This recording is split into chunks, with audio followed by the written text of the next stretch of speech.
What's up mga guaps? It's me, your baby girl. After 90 days nga pag-antos, I'm free! Free from lockdown, ug free from... Yes, tinuod. Buwag namin ni Jason. Kibaw mo? Kibaw mo nga no? He cheated on me!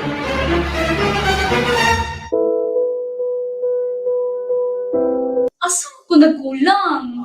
Lisod ko na mag-LDR labi na nga nag-lockdown, pero di ay to. Nagikuan na din siya siyang silingan. Siya? Silang duha, mga tabangi ko ninyo mga guaps. How do I get him back ba? Dumay?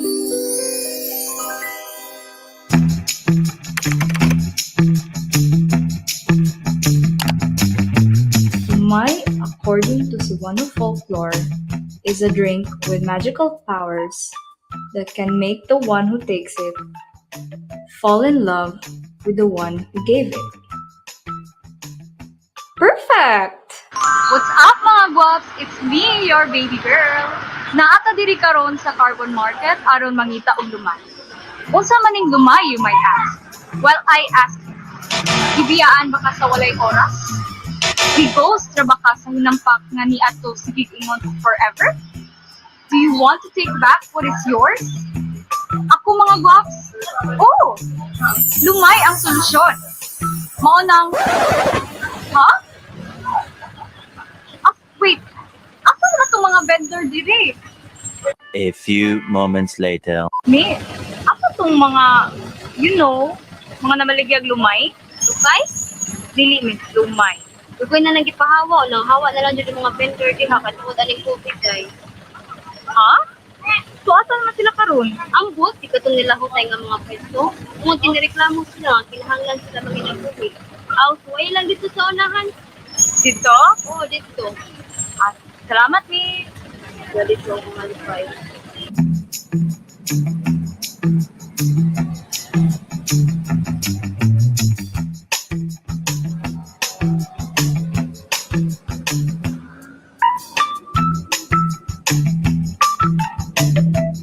Miss, namoy lumay? Lumay, Tyra.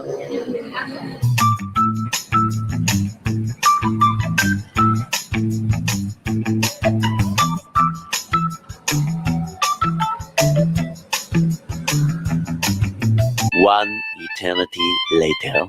Saan may mga guaps? Yung oras sa mga dirita yung taong lumay, pero wala kang good.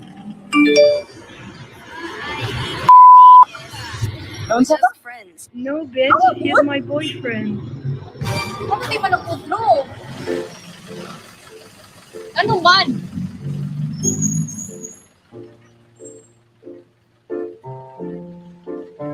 Isa ko mag-give up. Pangitaan to ning lumay. Guys! Ay! Uy, hinini lang.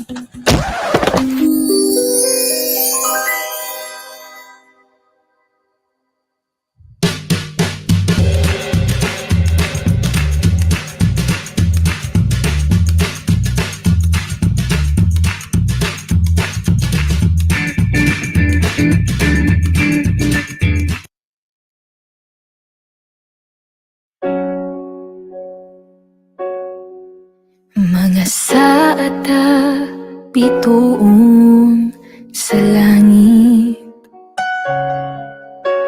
mikislap mitanag sa kangit-ngit, katamis taliwala sa kapait, mitunaw sa tik-ang kasing-kasing,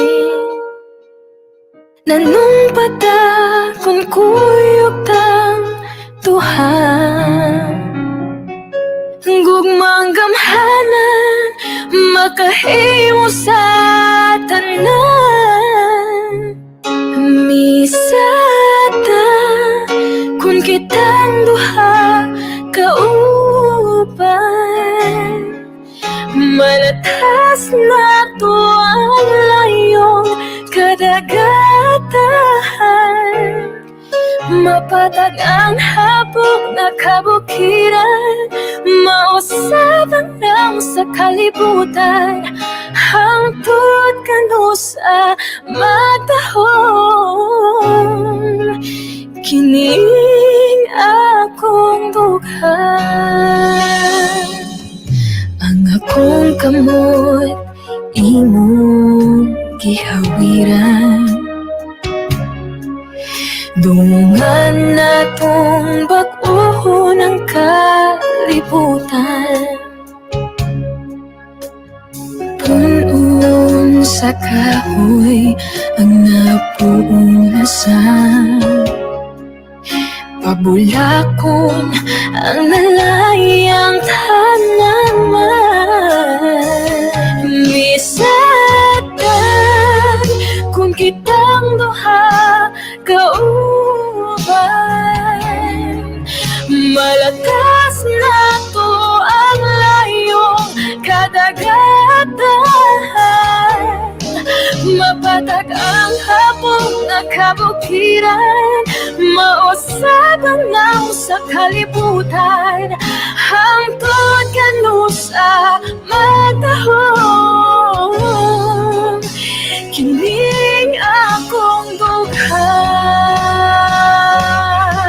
mibanos ang katugnaw di maagtos, at lamisalop sa imong paglakaw. Magulat ba ang tod sa hangtod, sa kahangturan?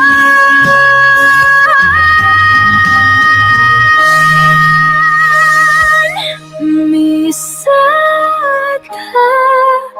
kung kitang duha kauban, malakas na to ang layong karagatan. Mapatag ang hapok nga kabukiran, mausap ang naw sa kalibutan, hangtod kanu sa magdahom. Kining akong dughan.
Malipayong adlaw sa kasing-kasing sa tanan.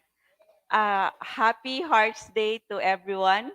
So Palmgrass, the Cebu Heritage Hotel, in partnership with the University of San Carlos Center for Social Research and Education, the FLAGG Tour Guides, Museo Sugbo or the Cebu Provincial Museum, the Central Visayas Association of Museums, the Diyandi Heritage Center, SOAN 2020, and Bisdak Pride present to you this special Valentine event entitled IOT o GUBAT, Restrictions of Physical Intimacies in the Spanish Occupation.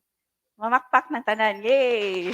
So, it's time to discuss, to tackle this very exciting topic. So, 2 years, I think, even before the pandemic, on February 2020, we already discussed on Valentine's Day also with Hambin. Hamiling Binilin is also a heritage organization in Cebu. So we discussed the pain, pleasures, and the sex lives of precolonial of ancient Cebuanos from the lens of the Europeans. So at that time there was Facebook Live, but we did not show the images that was shown on site.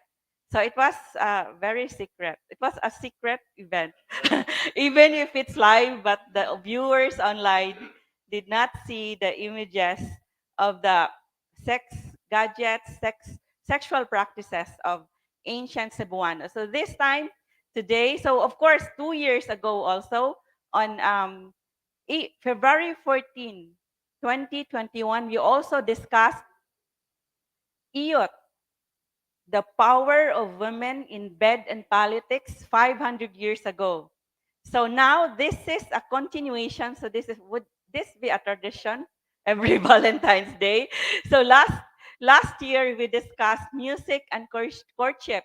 Huyop, kablit, the courtship and music by the ancient Visayans and of the indigenous peoples, especially of Mindanao. So last year we discussed even the sex practices of the indigenous peoples, and it's different from how the Visayans did it.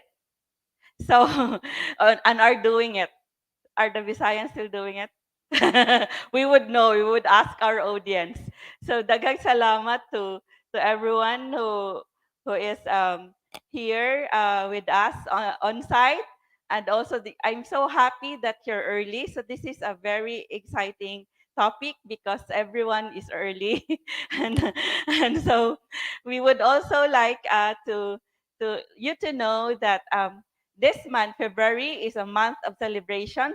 This month is also a month of the arts. We are celebrating this month the arts. It's the National Arts Month.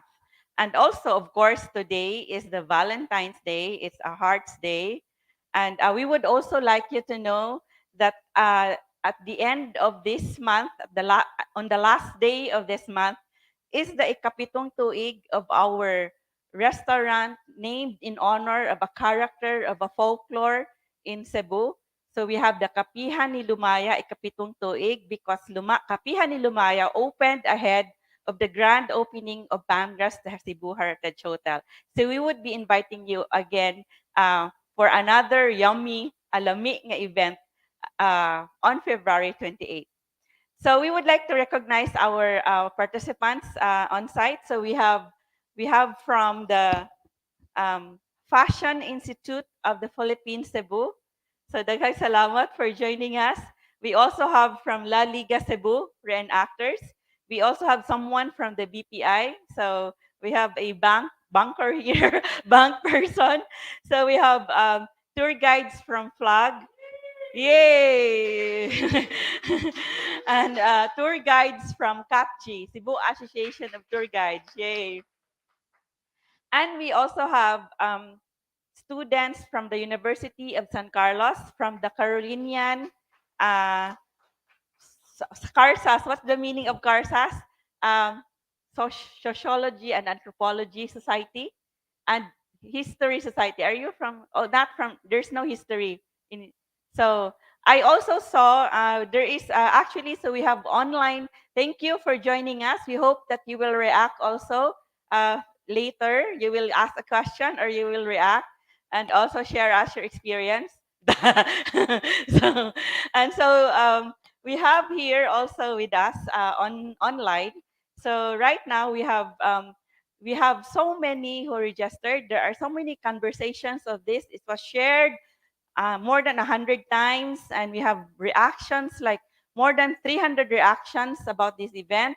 So this is a very exciting event, and this is a very important topic that everyone should know. Like we should know. So it is now time to have a tour, a time travel back to pre-colonial Visayas, and we will be able to see and to witness or to have a closer look at the sex practices, the love practices of our, and of course, its relationship with the wars that they wage against the Spanish colonizers. So this is an explosive event. So we have also our participants who said going to this event and who come from the schools division of Taguig City and Pateros. Daghang salamat to the DepEd Taguig City and Pateros for always joining our events and always interacting. So please write the hashtag IOT o GUBAT, hashtag VDay. so we also have someone from the National Commission for Culture and the Arts. Daghang salamat. We have someone from the University of the Philippines, Silliman, from FEU Alabang, from San Beda College, Alabang, from IMOS Historical Society. We have also from the De La Salle University, from the Palawan State University, Rojas Campus, Centro Escolar University, Philippine Normal University, Pamantasan ng Lungsod ng Maynila. And we have also participants online from the Visayas. So we have, aside from being on-site, they are also online, FLAGG, the tour guides in Cebu, and also some students or teachers from the University of the Philippines, Visayas, from students and teachers of the University of the Philippines-Cebu. So daghang salamat to UP Cebu teacher Ton Dapusala, also a poet who said that his students in UP Cebu are watching this online at this time. Daghang salamat for joining us. We have also participants from the Cebu Normal University, Negros Oriental State University, University of San Carlos, Talamban Campus, the Carolinian Historical Society. So aside from CARSAS, so there is this CHS, Carolinian Historical Society.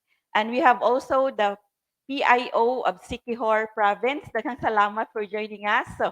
So thank you also for the tour guides and the tourism office of Siquijor that also can who also showed me the healing heritage of Siquijor when I was there last year. And also, thank you for joining us to Aklan Catholic College.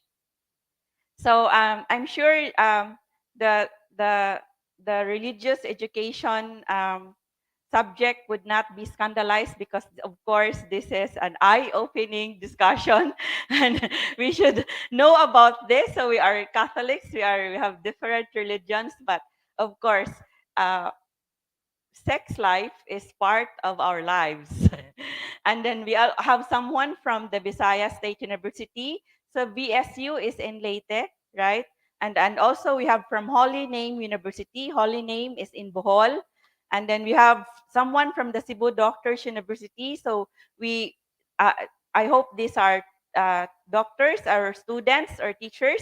So we would have a question for you in a while. So we would like to know why these gadgets would give pleasure. Would you like to answer that online at the comment section?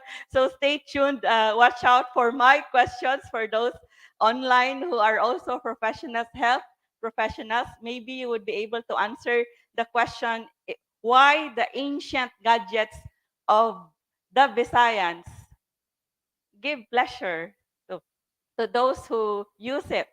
So We also have someone from the University of the Visayas Alumni Association Incorporated, from the DepEd, so we don't know which division.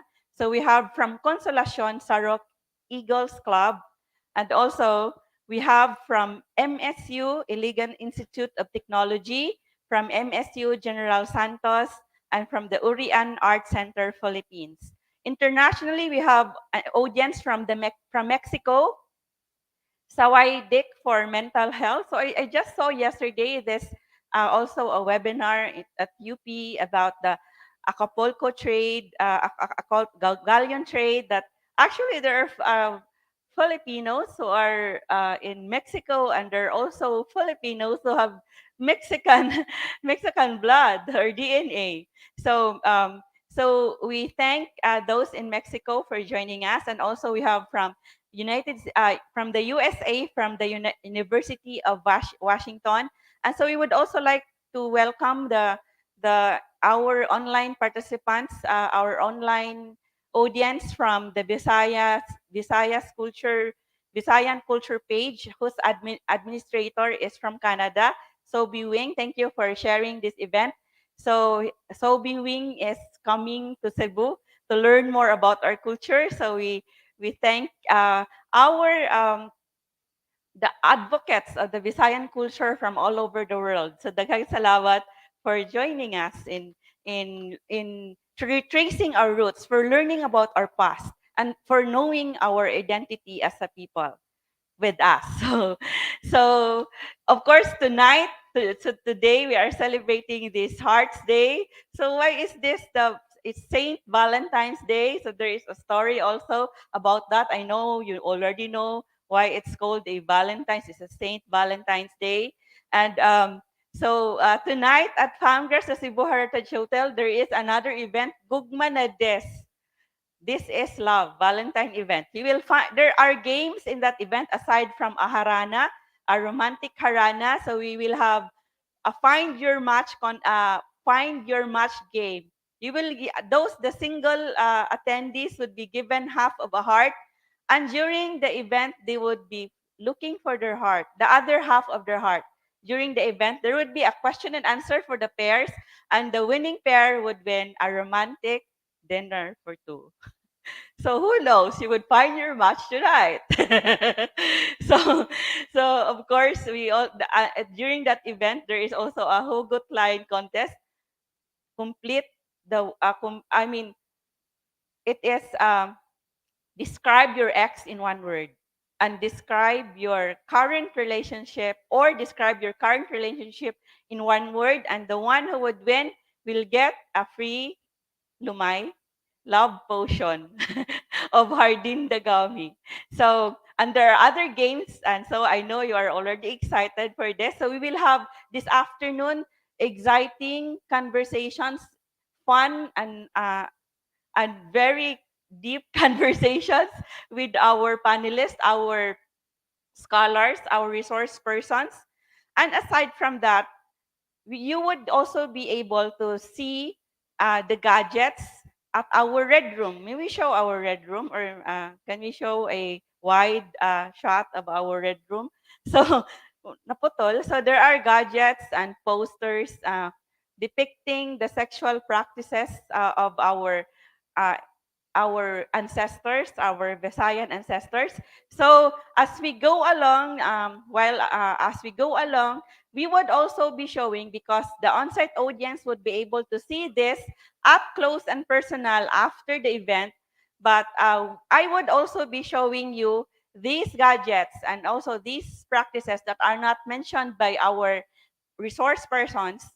You would know the display at our red room as we go along. And then we also invite you to give your comments and your questions as you go along. So I don't see any comments. Why are the people so silent? Or do I have internet?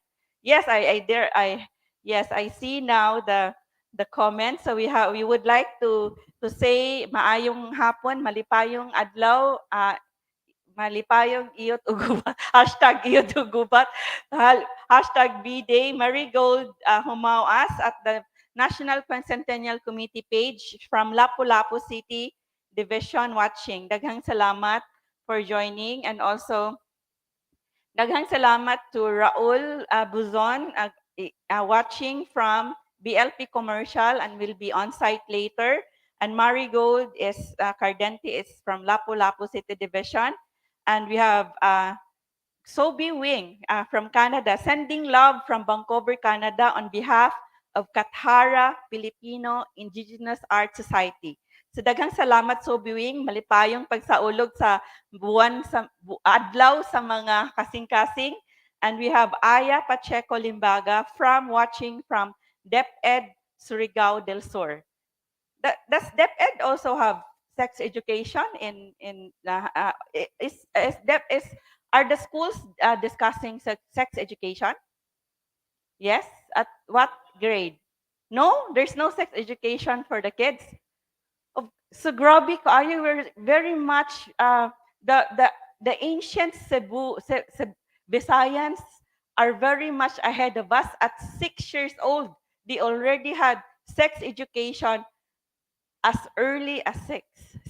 So anyway, so now are you now? So please, we would like you to give your questions and comments. So I have seen so many conversations, comments, and I would mention some of them later after I introduce our our distinguished panel of resource persons, our panelists. So they are dili ni basta-basta atong mga atong resource persons. So dili ni siya binuang. This is not a bastos event. This is an event discussing a very important aspect in our lives and in our history. So dili ni bastos nga event ha. So ay wala day ko na bastos nga word in ancient Visayas. so anyway, so I would like to introduce to you first. We had him as a resource person last December, and he also discussed about the revolts and the magic and the magical and the religious revolts in the Visayas during the Spanish colonial period. He is a so he is a member of the board of the Philippine Studies Association Incorporated and of the Philippine National Historical Society. He is a member of the technical working group of the Cultural Mapping Project and former head of the National Committee on Historical Research of the National Commission for Culture and the Arts. He is a commissioner of the National Historical Commission of the Philippines, and he is currently working on a book project about the maritime history of the Visayas, and he is continuing his study on the Japanese occupation in the Negros Island. He is an institutional sustainability assessor of the Commission of Higher Education, and he is currently the vice president for the academic affairs of Silliman University. And Silliman University is one of the top schools in our country. So please help me welcome. We're so happy that he is with us live online right now, Dr. Earl Jude Cleope.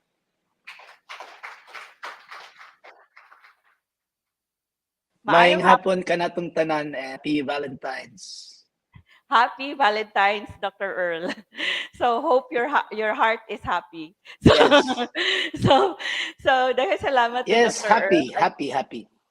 Yes. So we are also happy discussing this happy topic today. So thank you, Dr. Earl. So we would also like to introduce to you another resource person. So our second resource person is from Cebu, and he is our partner in at Palmgrass Heritage Events. He is the executive director of Diyandi Heritage Center, and he earned his he earned masteral units in economics, and he taught economics for almost 4 years at the University of San Carlos. He got his Master's of Health Social Science at the De La Salle University in Manila. He is a doctoral candidate in sociology, and he specializes in health, family, and population dynamics. And he is currently a lecturer at the Public of Social at the College of Social Sciences at the University of the Philippines-Cebu. Please help me welcome the public health expert, Roxanne Doron. Good afternoon. Thank you for attending our online as well as a face-to-face event today. We hope that you will learn a lot, no, from the sharing of the panelists as well as the sharing of our participants as well. Good afternoon. Daghang salamat, Roxanne. So, of course, Roxanne is igang. So Roxanne, giigang mo, hot na kayo? Hot na kayo ko. No joke. Kanang igang. So actually, they made it warm because I coughed. It's cold. So, but karon kay igang na yun. So, daghang salamat for joining us. So I would like to share with you that regarding the different comments from our audience regarding this topic. So, we also would like to say maayong gabi to Ed Baligad from California. It's 11:25 there in California. Daghang salamat for staying up to talk to discuss about this very important and very exciting topic. So Marigold says, we have in-depth ed comprehensive sexuality education. Liadlaw Masinag says hello. And also, so we would like you to know that there were so many questions about IOT. Online. So someone would say IOT is a bastos word. So bastos in English, it's a lewd. In Tagalog, unsa na siya? Ang bastos ba? Malaswa. So there were so many interpretations of the word IOT, and they would say IOT is Internet of Things. And IOT is unsa to, basta daghan silang meaning sa IOT. Basta kay naatoy dayon, basta daghan to silang meaning, and then they would say, nakalimot na ko, why pa maybe I should have listed it. So they were asking wrong spelling. Yes, it's wrong spelling because IOT is, we would now like you to know that IOT is a very old word for sex. It is in the 1616, 1711 dictionary of father of a priest, Father Mateo Sanchez, a Jesuit priest. May we show the the inside cover of the book? So this is the book, the PowerPoint I set. Wala ma-download. Wala. Wala di ay. I sent a PowerPoint for that. It's in the 1616. Wala da ito ninyo dawat. So I also sent it at the so it's a 17 it's a 17 it was 1616 and 1711 published. It came out on wala mo copy. Nasa group chat actually. Sa group chat. So sorry ha kay na may communicate. So two kuan to siya, 3 slides. So on 4 slides there is the entry of Father Mateo Sanchez on IOT. So actually I will show you, it's copied here at the makitaan diri. It copied here at the kuan at my script. Nakita na ninyo?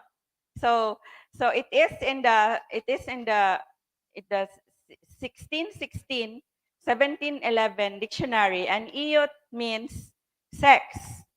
So Father Mateo Sanchez spelled it as IOT in 1616. So of course the Visayans had a different writing system. It's not the same as the Spaniards. So So this is the Roman alphabet. So he was. We had our own Surat Binisaya. So we don't spell words like this. So they spelled it without a Y. So so that's it. Can you zoom in? Pwede na mo enlarge?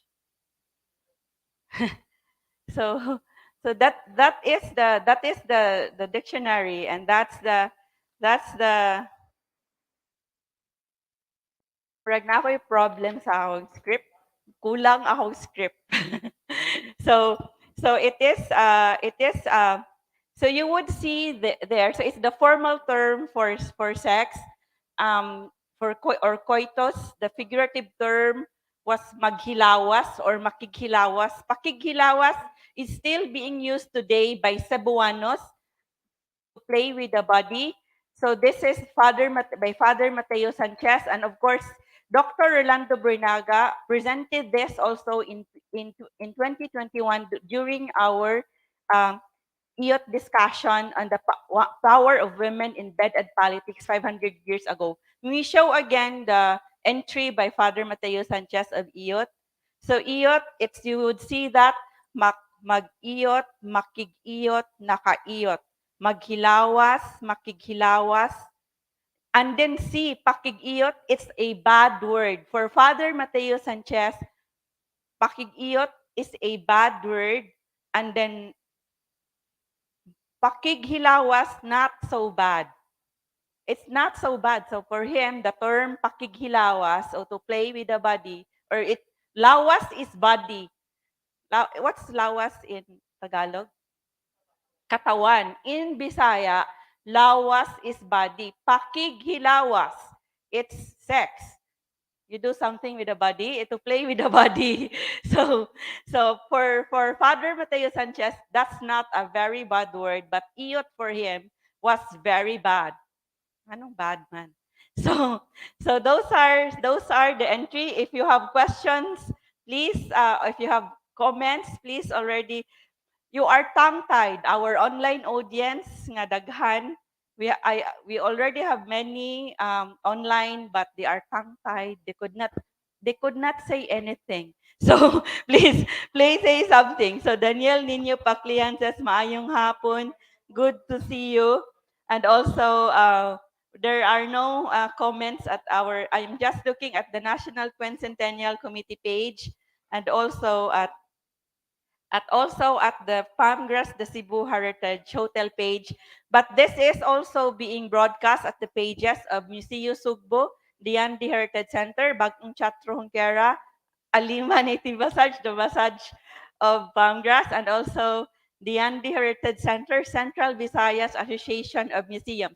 But you can put your questions or comments at the comment section, but later, for the on-site audience, we will have we would ask you to go to the microphone to give your questions. So not now, but later. So if you want your questions to be entertained right away, so please write at the comment section.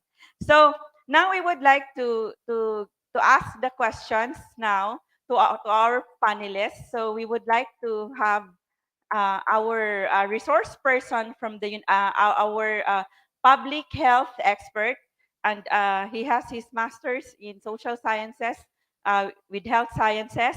And then we would like to, and he is also a gender advocate. He is the founder. He is a founder of an LGBT group in the Visayas, Bisdak Pride, which also partners with us in our event today.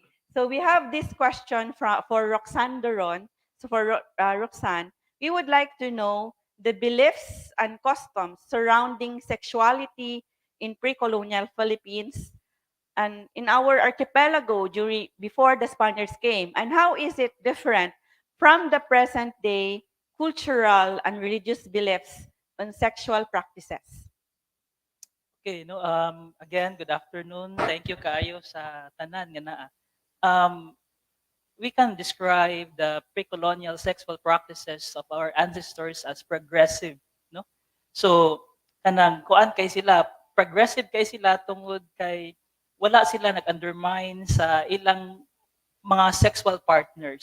So nanay mutual kanang understanding ba. Unlike karon nga kanang naay mga common misconceptions, no, or mga dili maayo nga mga practices, no. So in pre-colonial Philippines, the indigenous people had a diverse range of belief and customs surrounding sexuality. So na sila ka progressive karon kita dili gali kaayo ta exposed sa kaning mga kaning comprehensive sexuality education, for example nga gi-divulge sa DepEd nato ganiha, no.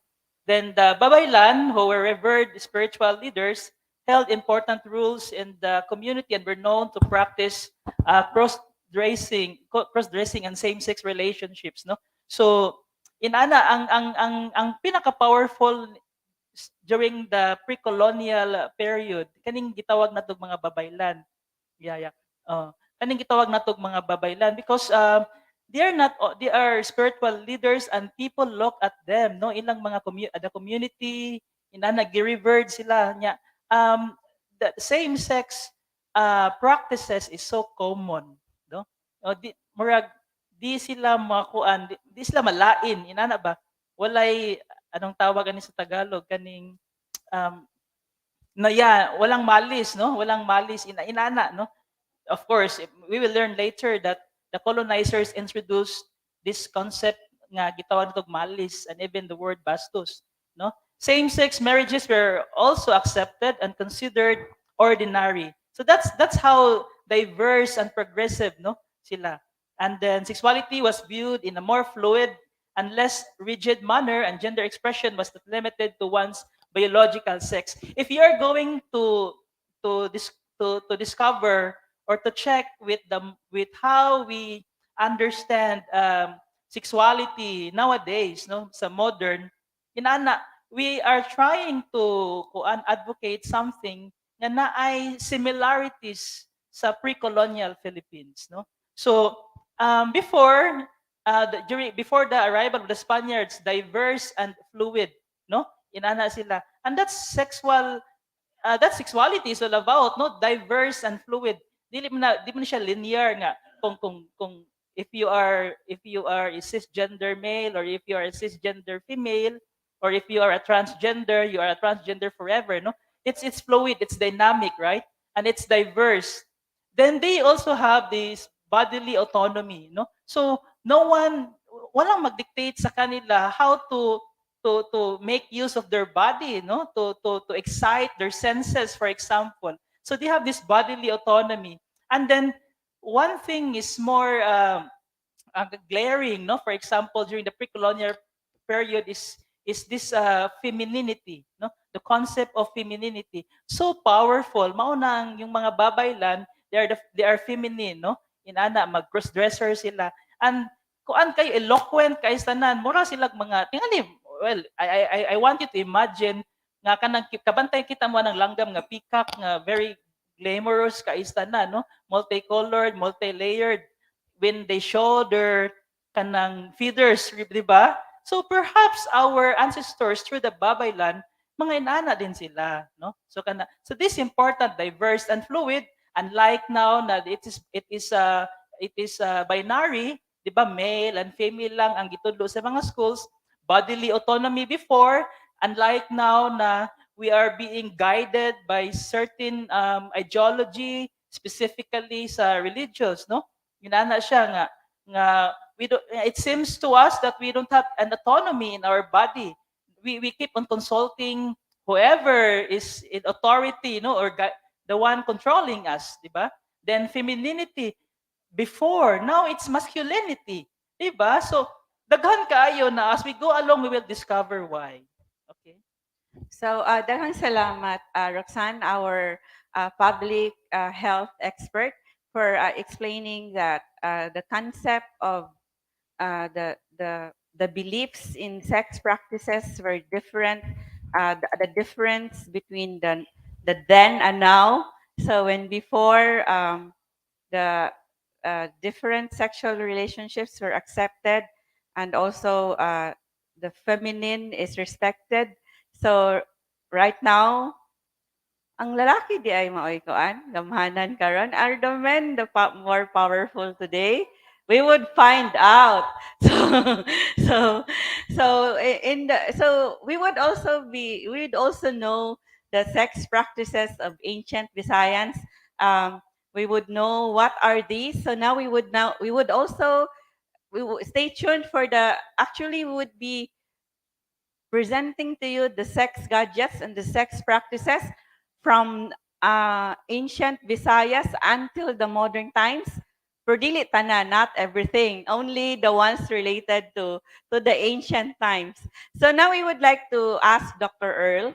He is our historian. He is a commissioner of the National Historical Commission of the Philippines. We were our viewers last time when he was here, the those grade school students who listened to him were became so interested in history because of his engaging discussion. So we are so happy that he is with us again this afternoon online. And so we would like to ask Dr. Earl. So we would like to, Dr. Earl, we would like to ask you regarding the sex practices of ancient Visayans, if their sex practices were distinct. Okay, daghang salamat. Yeah,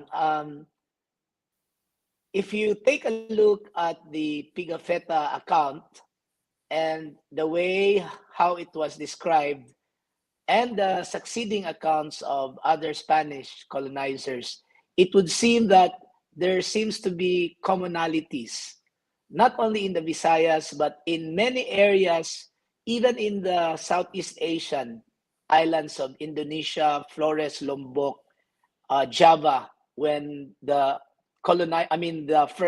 Magellan's men passed there. It is interesting to note that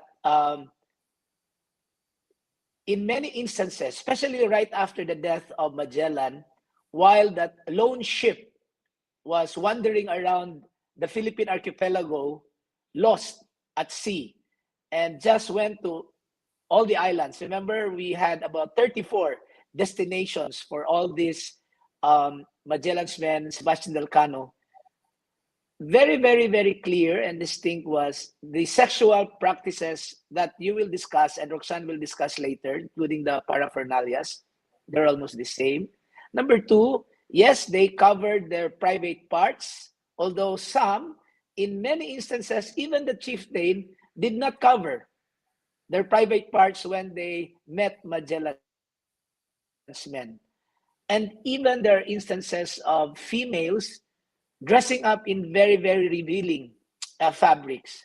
But if we take a look at the whole fabric of Southeast Asia, even the Pacific, you will see a lot of similarities. And yes, gender and sex, there's fluidity and the power of women, especially in sexual practices, because they can demand the design.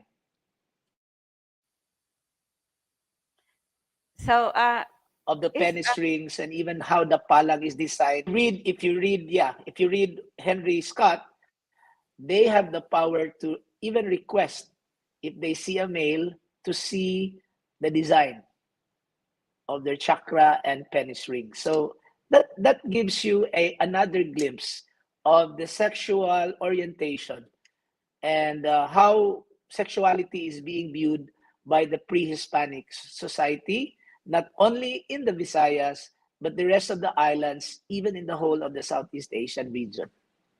Thank you. Daghang salamat, Dr. Earl. It's very interesting that what they saw in Cebu or in the other parts of the Visayas can also be seen in other parts of Southeast Asia. So we would know more about that later. Why is that so? And so please already, those online, please give your questions as we go along and your comments. Daghang salamat, Dr. Earl.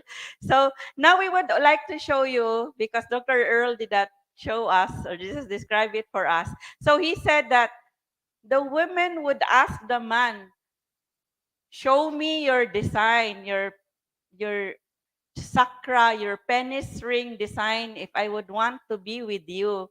So according also to Pigafetta, of course, in his writings, that the women would not have communication, would not have sex with men who did not have those penis rings or pins.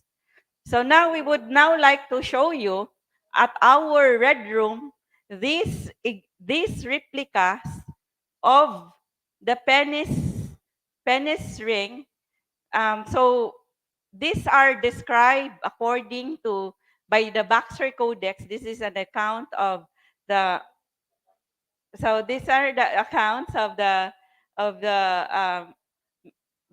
Spaniards and the other those who traveled to the Visayas. So this is the Baxter Codex. And by the way, if you want to have a copy of the Baxter Codex, this is available at Palmgrass Basahanan. Please send us a message if you want to have this book. So, so, so this is the penis ring. So it's described. So this is the penis ring. This is described to be in the Baxter Codex as a 5 centimeters in diameter. Dako kayo. So, so, so the men commonly place and wear on their genital member a certain wheel or ring with rounded spurs made of lead, brass, and in some cases gold. So they have golden pennies at that time. So they have gold or brass gadgets on their pennies, and they have holes in the round part of the wheel or ring. So na ay hole, there is a hole on the upper and the other on the lower part. So there is a hole at the upper part and the lower part through which they put a small pin or nail. So pin or nail, so put it there, and then of the same metal as the ring, and which they pierce the lower part of the prepuce. Prepuce is the skin of the penis. And thus the wheel or ring is placed on the very genital in the same way that a ring is put on the finger. So it's put on the genital like the ring is put on the finger. So, can you imagine na dako kayo siya? so so so thus they have access with the women. So we would discuss more on the pin in at the second part. So there is a pin which is all the time on the penis. It's it's already installed there by surgery. So there were surgeons already. We have ancient healers who were surgeons to facilitate this. So of course, they have anesthesia and antiseptic, right? Wala sila anesthesia. Pain and pleasure. You feel the pain for pleasure. The men go through this pain for the pleasure of both. So so because of this ring and the pin, so they have access with the women with whom they remain joined. So the women would put on this to the man, and then malak siya with the pin, and then they would remain joined for a day or a night in the way dogs remain when they have concluded a similar act. So the dog style, and this they find delectable, especially the women. The women like it very so much. It's delectable. Lami kayo for the women. So some wheels or rings, there being more than 30 types. So there are many types of rings. So that's why Dr. Earl said, "Show me your ring." Show me your ring. I would like to know sa mag-window shopping pa si girl. So the girl would have window shopping. Show me your ring. I don't like that ring. I don't like it. So sorry. No. No IOT because I don't like your ring. So when now the ring, the diamond is very important. The ring is very important for the woman today. The diamonds are forever. In ancient Visayas, this ring is very important, especially the design. So there are called sakra, sagra, sakra, or sagra in their language. And the Spaniards have exerted special efforts. It's in the Baxter Codex. after coming among these people to abolish such abominable, bestial costume, abominable, it's so disgusting for the Spaniards, punishing them with beatings, those who use them. And in spite of this, even if they are being punished, they continue to use and make them.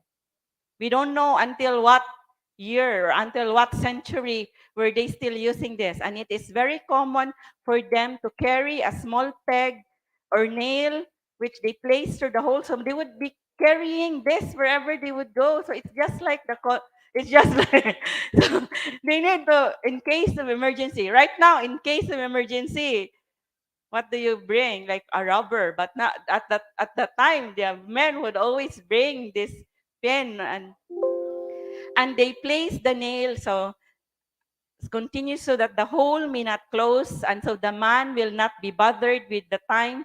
So they place the nail in the member of the man continuously. So it's always there. So there is a pin that is already always on the penis, right? In the penis, right? It's already there, so that di na sila, so that they would not have a hard time looking for the pin. What if the pin would be lost? Sorry na lang. No pin, no iyot. No pin, no pin, no ring, no iyot. Sorry. So, so a custom for them. So the Spaniards said, this is a custom invented by the devil so that men will offend our God, our Lord, with this vice. So all the Visayans were devils at that time for the Spaniards. The Visayans, especially the women and the men who use this pin and this ring, is very important. Those who use this and who made this is a devil. So the one who made this replica, a heritage advocate, Ferdinand, you are now a Yawa. But by the way, Yawa was a Visayan goddess. So and they used it. The Spaniards use it as a term for the devil, a goddess, a Visayan goddess. Yawa the Yawa term became that the word used for the devil. So actually, so we would not discuss much about the pen because we have so this is the pen. Is there another pen? Napailaing pin. Is there is another pin with no like this. So this is the pen through the they wore a pin through their penis for the greater stimulation of their partners. So of course, the man would use this to stimulate their sex partner. So now that's why I wanted to ask an OB guide to how would this pleasure the woman? And then the custom startled the Spanish, Portuguese, Italian, and English observers and scandalized the missionary clergy, and they were called satanic. Satanic work of Satan.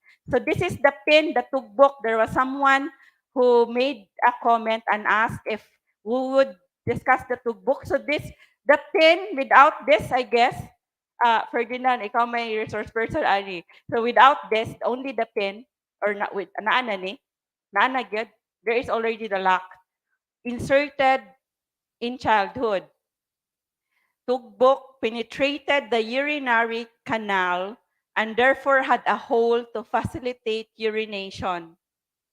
So asa man ni, ana na siya? Is it ana na siya or ana? Ana. So naman mo kuan man mo mangihi pa man. So there is a hole for urination. There were small bars of brass, gold, ivory, and lead, or a little tube of tin driven across the head of the penis to protrude on the both sides for enough to receive decorations which range in size from simple rivets to hold them in place, to rosettes as large as the rowel of a horseman's spar. They serve to anchor as a kind of ring or cogwheel called sacra. So, mao na siya. These ornaments required manipulation by the woman herself to insert.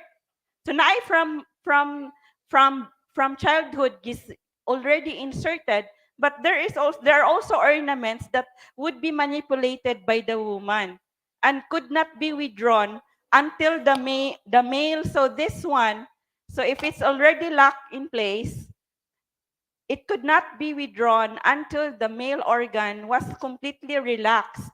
So until the male member, if the penis is erect or if it's hard, this would not be removed. It can't be withdrawn. A condition Visayans referred to as kinamakawing, whether in humans or canines. So the women considered the use of the devices as a complement, and they were proud of it. They were proud of the men who used this, and they would, during gatherings, they would drinking gatherings, they would be boasting about the men who are good lovers. So they referred to the man who had been their lovers as a worship, a karakoa. So you see that karakoa was the ancient trading worship, the Visayans. It has a dragon head, a bakunawa head. So the men who are good lovers are called karakoa. So this is from William Henry Scott. So barangay.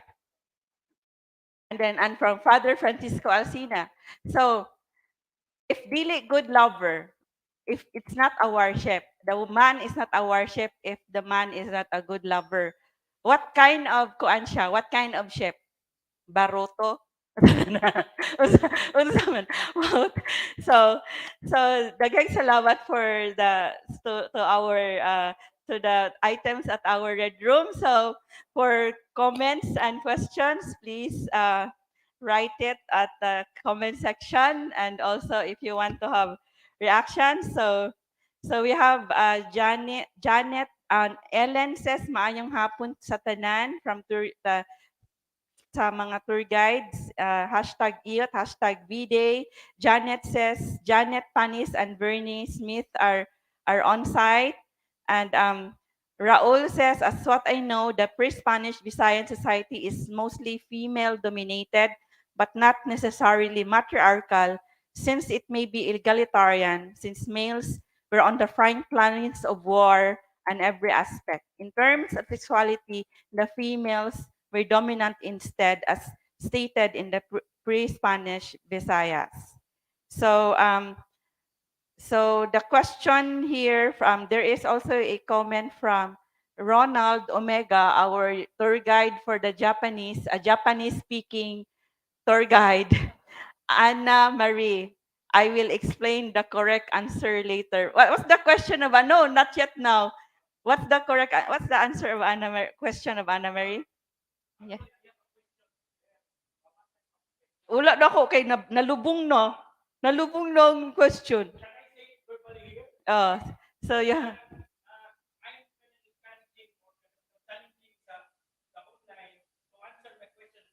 What's your question?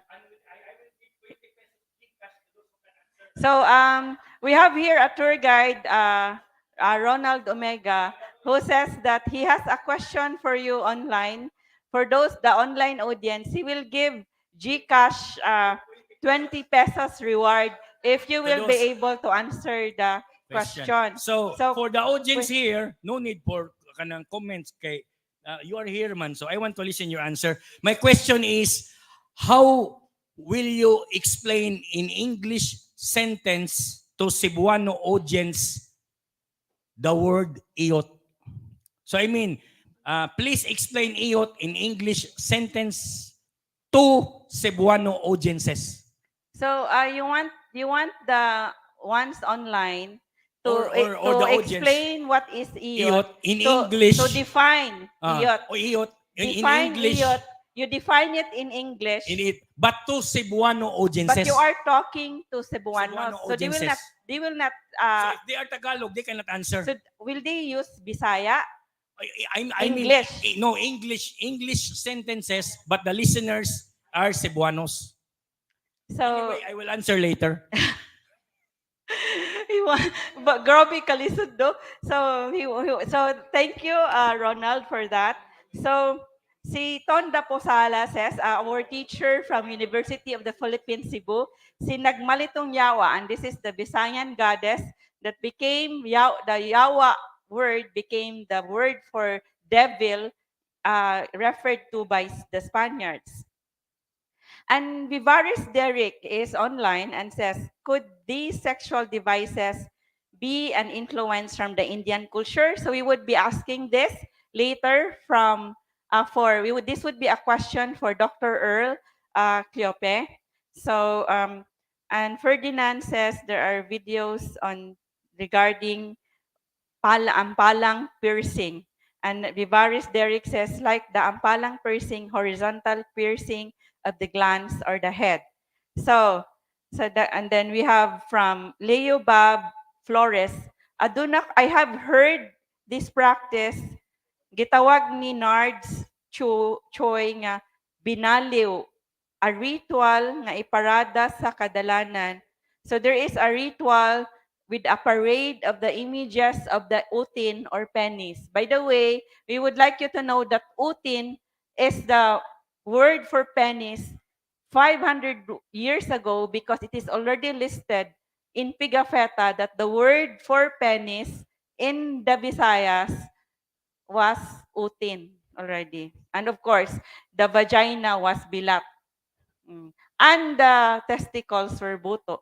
But I also saw in 1616, when I read the dictionary of Father Mateo Sanchez, there were also lagay in 1616. So, so, um, so this is, we have Vincent Mark Palomares watching from Lapu-Lapu City. So daghang salamat, Vincent, for joining us and watching. So this is Lapu-Lapu City Division. So this would be an educational discussion for your students in the future. so, so now we would like to ask Roxanne. So later we have more displays of in our red room. Now we would now like to ask our health, our health advocate, Roxanne, regarding the role of the babaylanes in these pre-colonial sexual practices in our archipelago. So in these, some that we have mentioned, what was the role of the babaylan or in these practices? Okay, thank you. If you study or even attend seminars related to Philippine history, more specifically the pre-colonial history of our ancestors, atong mga sa tawagan history na to, women and transgender women and gay will always figure prominently. That is something that I personally learned while studying, searching, and reading materials related to our pre-Hispanic nga mga kanang atong history ba. That and they were referred to as babaylan, no? So they actually held equal standing with local rulers, no, or dato man ang tawag sa kanila dati, and work alongside them in important social events. So these are women and transgender women and gay men, no, and they always figure prominently if we study our past before the arrival of the Spaniards. And then cross-dressing is common, no? And people, especially the transgender women, transgender men, and even they have what we call feminine mannerisms, and then same-sex marriages and sexual relationships were considered normal. So mao na atong past, yan yung past ng natin, no? Very, very liberating if we speak and study and discuss our past, no? Gana. So next slide, please.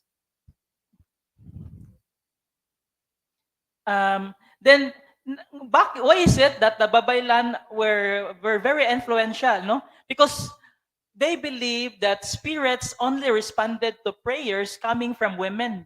Di ba? So mauna kung ang lalaki siguro mag-ampo sa una or mag-pray, dili kayo effective. And then when women, mas naa siya direct link with the spirits. That's why gi-look up talaga siya sa mga ancestors nato, and that femininity was the key to accessing the spirit world. So you see, we always mention the key word here is femininity, no? So if you are not feminine, na-limit imong linkage with the other world or the spiritual world. And then the women who are naturally feminine and the gay men, nagiging feminine na po sila, so they became so powerful, no? They became so powerful. Unlike now, na when some people or what we call binabaye, i-look down nato. But before, hindi ganyan, no? And then, during religious rituals, gay or transgender babaylan were expected to wear feminine clothing. So, mga extravagant kaayo, no? Nindot kaayo lang mga feminine clothing. And it was believed that spiritual power was linked to identification with femininity regardless of one's biological sex. So, if their biological sex is male, for example, so may penis sila, and then nagiging feminine sila, they became very, very powerful. And their power extends beyond their community because they can communicate with the spirits. Diba? So that's why the women before were very powerful, including the transgender and gay men, because nagiging feminine sila. No? So inana ang mga babaylan, no? Ana siya. And then wearing feminine clothing was also a demonstration of respect. Diba? So, siguro, I want you to imagine, maglakaw-lakaw tingin sa dalan ang mga transgender o gay men dati, let's just say sa mga dalan, then nag-wear sila, mga feminine kay sila, people respected them. No? Nag-look up ang mga tao sa kanila. And then, the practice symbolized social acceptance, but not discrimination. No?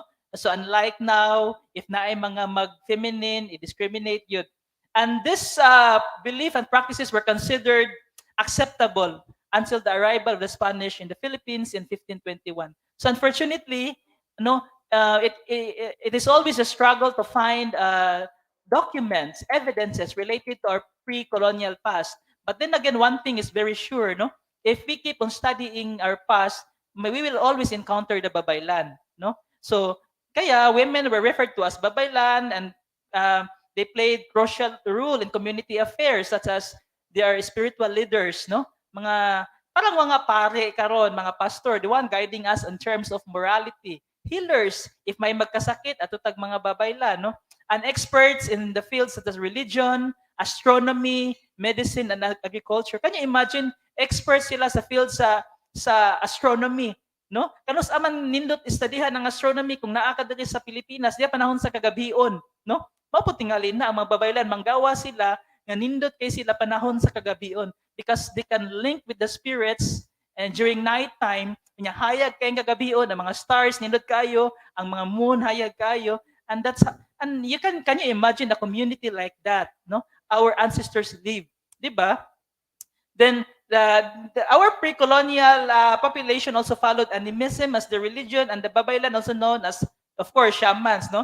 They serve as intermediaries between the local people and the spirits, and the people performing rituals for various purposes, such as ensuring fertility of crops. Now, kanina we mentioned Binalyo. There is a Binalyo festival in Olango Island. Until now, who are from nakapunta ng Olango, Binalyo Festival, naana sila fiesta. And every festival is ilang i-display yung mga sexual organs para po tong mga dili mamabdos right here in Cebu until now. And then unfortunately, some local priests in Mactan Island discouraged it, which is so mao niya na nag-follow pa siya sa mga Spaniards, no, mga Spanish missionaries ba, nga i-curtail niya ang inana nga klase nga autonomy, how we develop or love our body, no? And then victory in battle. So mao na ni diri nagigawas ang kaning IOT o GUBAT, no? Kay the one guiding, no, sa mga naamgyo na sila mga enter tribe, no, mga conflicts, ang atong mga babaylan, they also kanang support or develop or whatever tactics they have, no, para magiging victorious sa conflict or battles or gubat, and then healing of illnesses and blessing for newlyweds. Can you imagine, no? So all in one, no? Muna na siya kape, 3 in 1 lang yung kape, pero sila all in one, lahat ginagawa nila, no? To ensure that their community is healthy, the well-being of their community is healthy, no? They can interact with the unseen, they can interact with the common tao. And then they are women, they are gay, no? Like that. And it stopped, no? Until, when the Spaniards arrived. Daghang salamat, Roxanne. So the babaylan was very important in the community. So if the dato would go to war, so he has to go to the babaylan Blessing. for the ritual Blessing. and to know if he should go to war. Mm. So there are rituals because as we have also discussed in our previous event, the animism, our indigenous peoples right now are animists, and they were also our ancestors, the Visayan ancestors were animists, and for those who practice animism, in all their activities, they always have a ritual. Like when they build a house, when someone is sick, they have a ritual. Because if you are sick, it means that you have transgressed, you have violated a god of nature or a goddess of nature. Because God for the animists are in nature, in the trees and the forests, in the seas, of the rivers. So if you violate nature, you would get sick. So you need to give offerings, and then if you want good harvest, everything, if you want to get married, even for the higaunon, when they are still pregnant, they would have already a ritual for the baby, for the unborn child. And when it gets if they gave birth, they have rituals. So from birth until death, so the babaylanes were very important. So now we would like to. So of course, Roxanne, I would like to ask you. So for those penis rings and penis pins, do you think the babaylanes were the ones who also did they have a hand in the surgery, for example? I think so because they are also healers in the community, no, and they are the ones guiding their actions, right?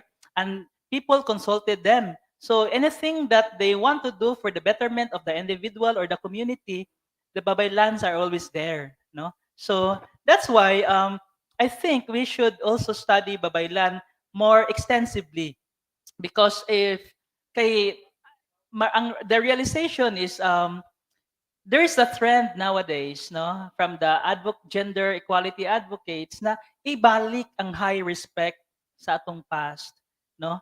Ibalik gid siya. Kay nga naman liberating man ang ilang mga practices, right?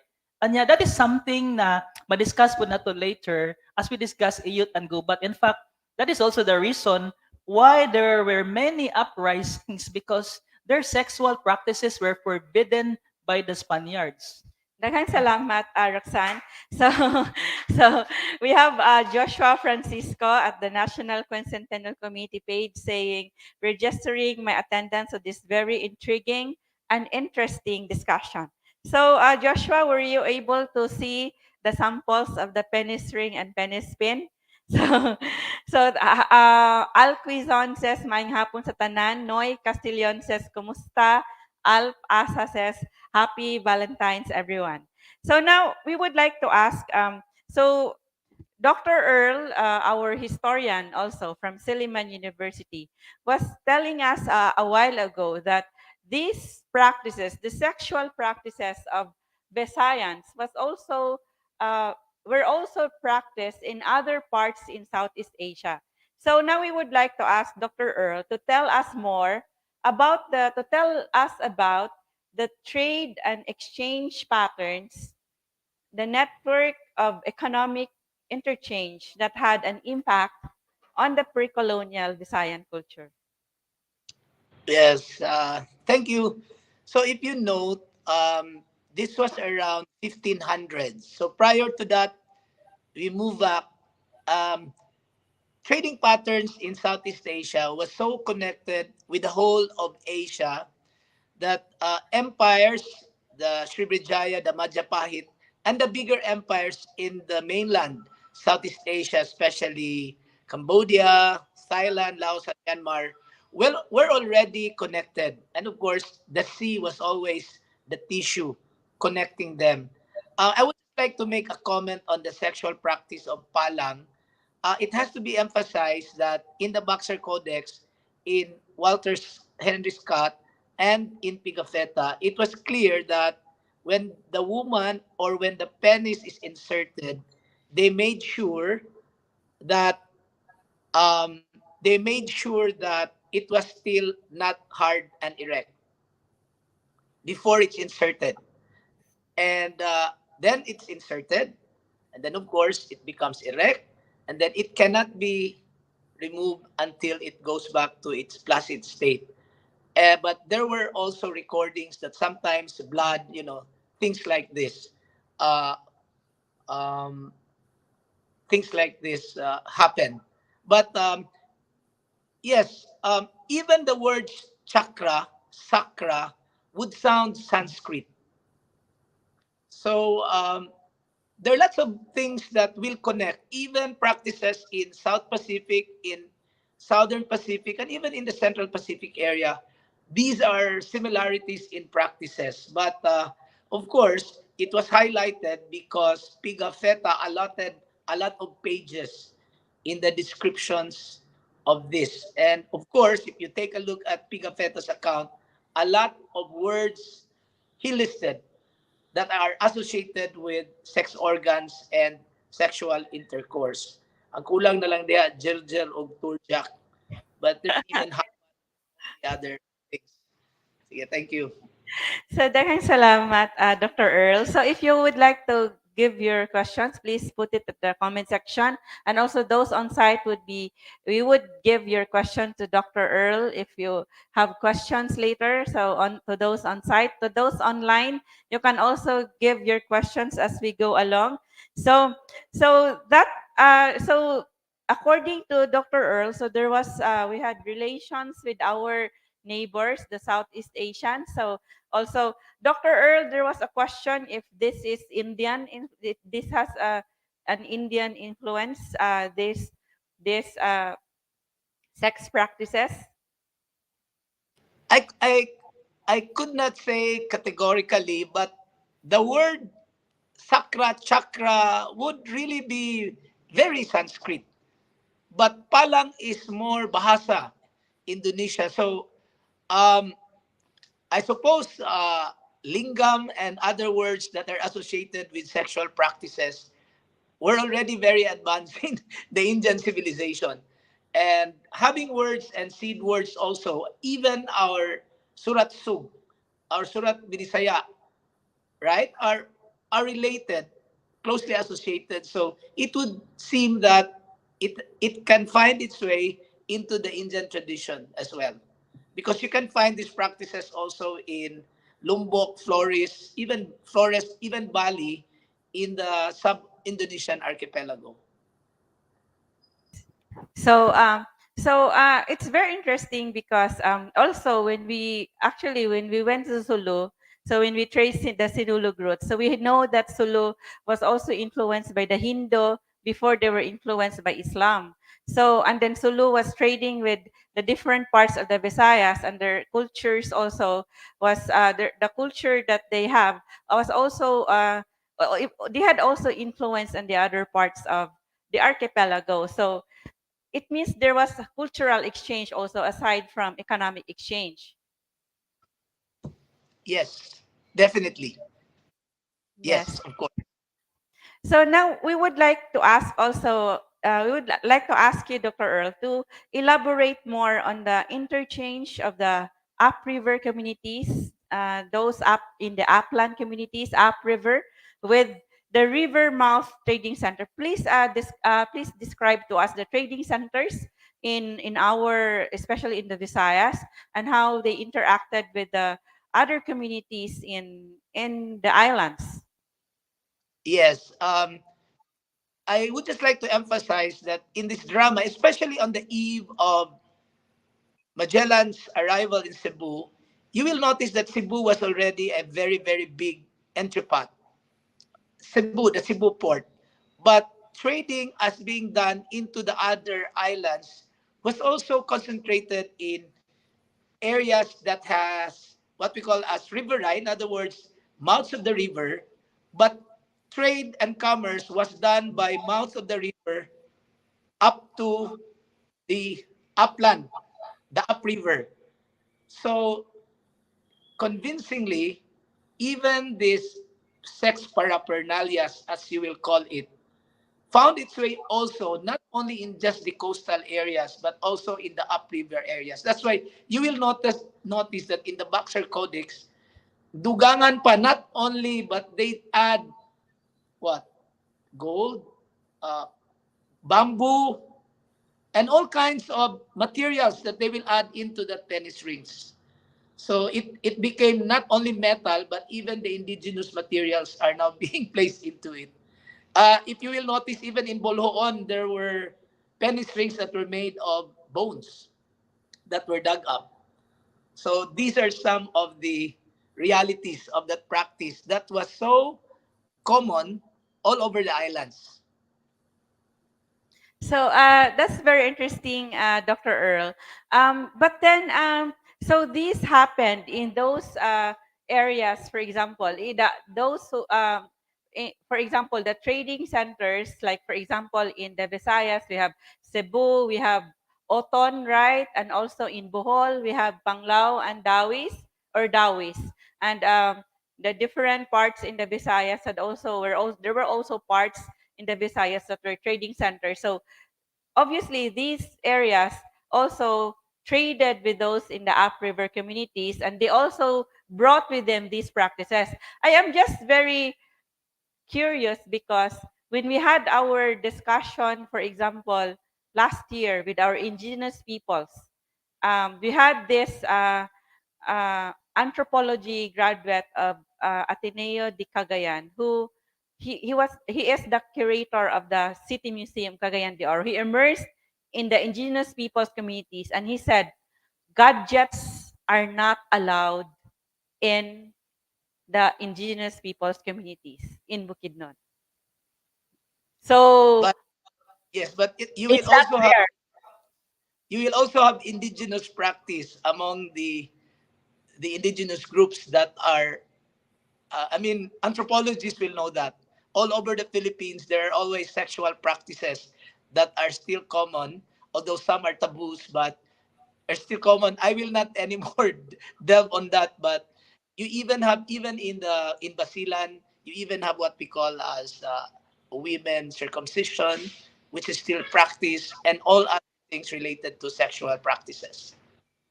So Kanang women's circumcision. kapulisan, yeah, katong gingon ninyong goat's eye, if you take a look at the Baxter Codex, even a pig's eye is included as one of the additions to the palang system.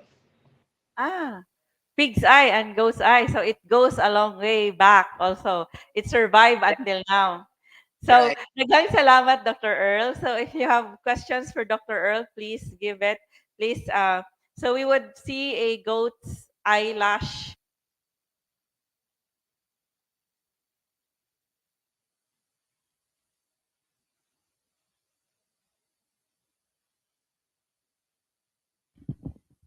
So, we have an audio problem. So, there was also the audience also was saying about we have a problem with our audio. So, okay na? Okay na, Dave? Hello. So, now I would also like to ask Dr. Earl regarding so now we were trading with the other peoples in our region in the Southeast Asian region, and also even with China. So China is no longer in Southeast Asia, but we have traded with them. So we would now like to ask, so when the Spaniards came, so we would now like to know the process of colonization, the phases of colonization of the Spaniards in our archipelago in 1521, and when they came back 44 years later, 34 years after in 1565. Okay, thank you. Yeah, for easier understanding of the audience, we can divide the colonization of the Philippines into two phases. The first one is Magellanic. So remember, Magellan arrived in Homonhon and found the natives there to be very, very friendly, and then to Limasawa, and then eventually to Cebu. And of course, in Cebu, he had humabon and was able to baptize. He was able to do this because of a Christian enslaved from Sumatra we only know as Enrique de Malacca. But he was embroiled in a political conflict between Humabon and Lapu-Lapu that ended up his death. So if you notice, the first phase of the Magellanic phase was really the description of the islands that Magellan and his crew and his men visited, including when his men, the survivors, wandered around the Philippines before they went out of Sarangani down into Indonesia. And of course, that was very dramatic because in order to do that, they have to capture Filipino natives in order to drive them out of the Philippine seas. So the whole story about that is what we call as Magellanic phase. Very, very important because it gave us a very, very good glimpse of first-hand accounts of what the Philippines was. Although I have to caution you with a European lens and a European bias. So you have to notice that even in the descriptions of sexual practices and all these things is always colored by a European bias. Okay, so that was the Magellanic phase. Now, the second phase is what we call as, so, ang island na appeal, Samar, Leyte, and Cebu. Now, in the Legazpi phase, Legazpi did not start his voyage from Spain, but he started it in Mexico. And he was now guided by the Urdaneta Passage. And so he was not a military, but he was a merchant. So he has another idea. So he reached the Philippines in 1565, but most of his travels really were concentrated in Bohol, Negros, and Panay. So that completes actually the whole description and colonization of the Visayas. And here, it's very, very obvious that in the Legazpi expedition, we now saw, and this was his recommendation that led to the coming of the missionaries. At first, he thought that the natives were very good and kind, but then he realized that they were not. And so he really wrote to the king and said, please bring missionaries to convert the natives. It was Legazpi's request. And because of that letter, the missionaries came. So, and Roxanne was right. Because of the missionary zeal, we have this joke that long, long time ago, our ancestors worshipped to our very beautiful women who offered them heaven on earth. But when white men disguised as women in skirts arrived, our ancestors will also surrender, only to find out that these men, white men, disguised as women in skirts, will now offer them heaven, which is not found on this earth.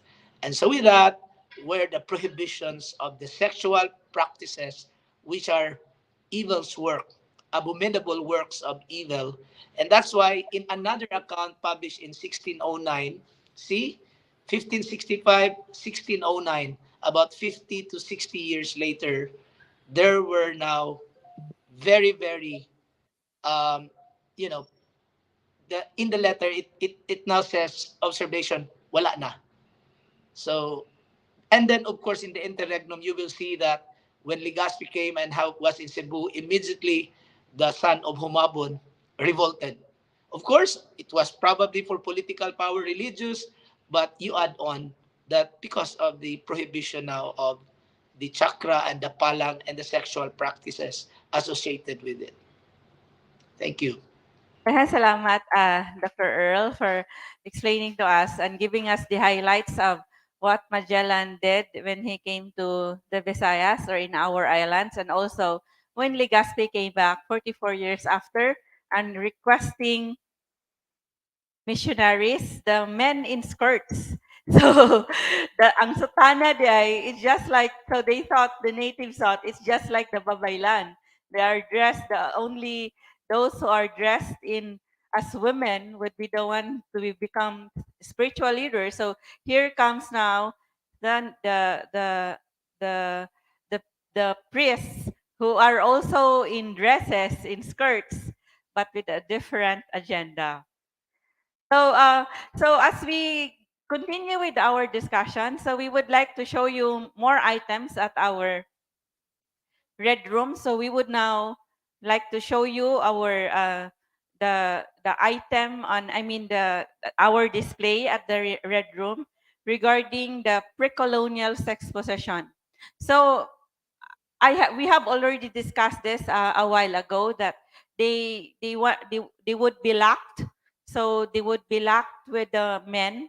The women would be locked with the men, and they would remain joined for a day or night in the way dogs remain. So do we have the visual?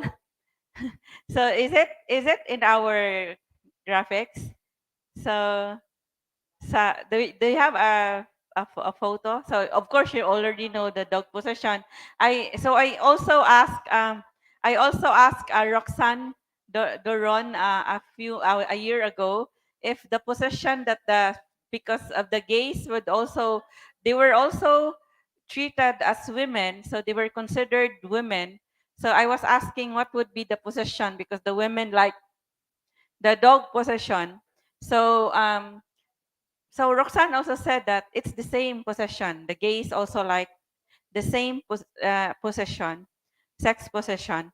And the Spaniards have exerted special efforts to abolish this custom. So it's the dog possession. So this is in the Boxer Codex. So if you want to get hold of this, please send us a message. This is available at Palmgrass Basahanan. So we would also like to have to show you this display, the sex practice, the sexual practice, or what was their concept regarding virginity. So there was no concept of virginity. So there is no word for virgin for for the Visayans. For ancient Visayans, all women from age of 6, so this is according to Pigafetta, in the first voyage around the world, have their vaginas gradually opened. So there was a ritual regarding opening their vagina as early as 6. So in our discussion with Dr. Dani Hirona also regarding the witches in the witch in Cebu reported by an Augustinian priest. So in that discussion, according to Dr. Dani, there was a belief that if the woman's vagina has nothing, it's not a penis has not been in it, the devil would come in.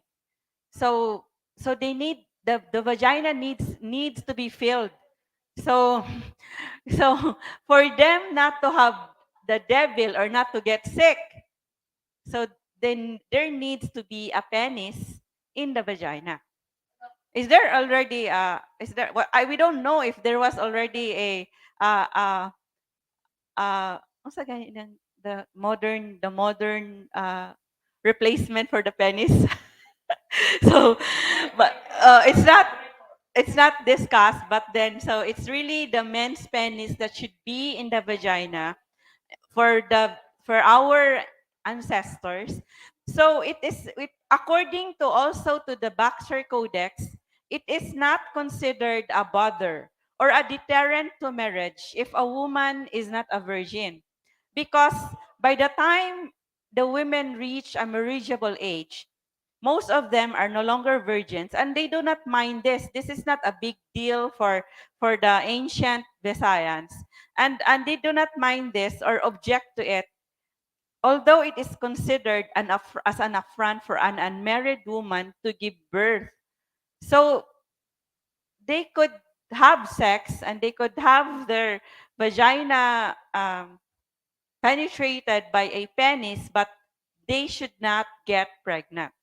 So so premarital sexual mores were lax. Contacts between single men and women went unremarked unless the girl's relatives demanded hingulaw or a shame payment. So it was okay. So we remember Pigafetta saying that the women could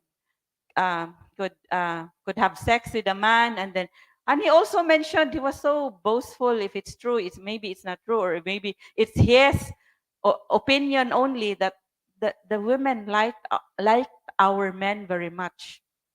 But then he also said that the women would not want to have sex or communication with those who don't have gadgets. So some liaisons were publicly known and long-lasting. They were a substitute for marriage to avoid the formal expense kubot, so which were meant for long-time lovers to marry. So there were lovers who did not get married because to avoid the expense. There was no specific term for virginity. So the dalaga is a Bisaya word, was a Bisaya word for a young woman of marriageable age, whether a virgin or not. But women were admired as bugos. So this is the interpretation also of the Baxter Codex, that the women who were virgin or chaste is bugos, or complete, bingil, chaste. For they are admired for virginity and being faithful to one man. So this is from the point of view of the of Baxter Codex. So there was also the binukot, that with only glimpse by men when surrounded by attendants. So according to the Baxter Codex also, or from Father Francisco Alcina, and also written by William Henry Scott, it was part of their allure and mystery that they were only glimpsed by men when they are surrounded by attendants, and they were also virgins, the binukot.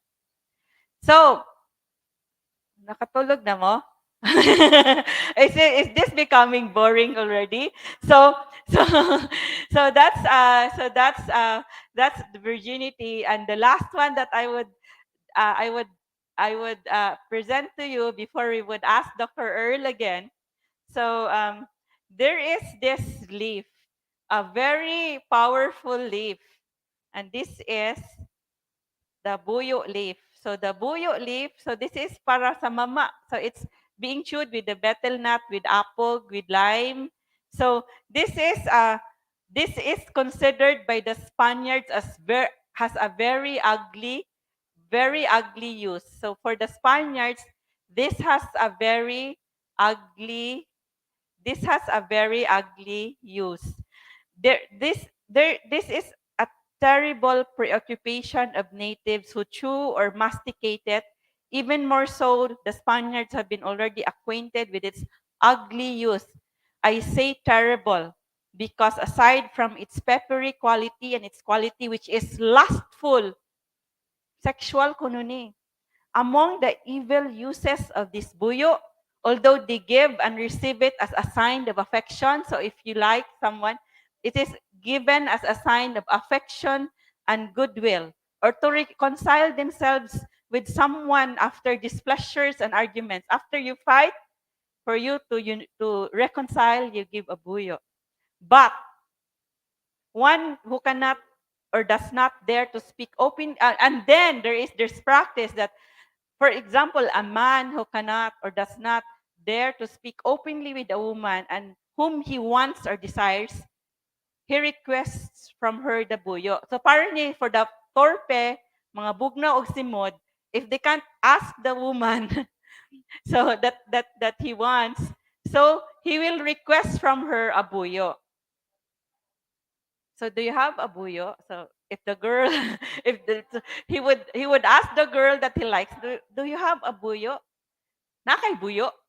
And if the girl does not give him this to him, then it is a sign that he must stop hoping. Walay paglaom, walay pag-asa, no hope. There's no hope for you if the girl doesn't give you a buyo. Ayaw na lang kanang wala na dili na ni paasa ning girl. The girl was not paasa. If she likes the man, she would give the buyo. If she doesn't like, she will not give a buyo. Aside from the Dr. Earl said, show me your ring. Show me your ring. Show me the design of your ring. so if she gives this, it is a sign of consent, and thus it proceeds like the matter is accomplished. Even if they have not spoken, wala na istorya. Words are not needed. If she gives a buyo, okay na, yes. Pwede na, iyot na. Pwede na mag-iyot basta muhatag, but if she will give the buyo, they confess as something sinful. So for the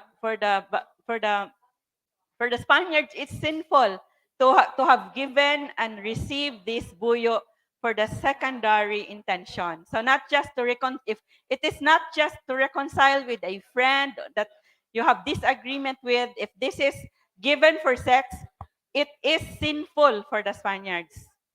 And then for them, for Father Francisco Alsina, he said in the history of the Visayan people, the woman of little shame is wont to send the buyo to him who seems desirable to her. This is the same as calling him so that they may see each other. So Father Alsina is so scandalized that the woman would be the one to give, to send a buyo to the man she likes. So this is very different from the practices of the European women and men.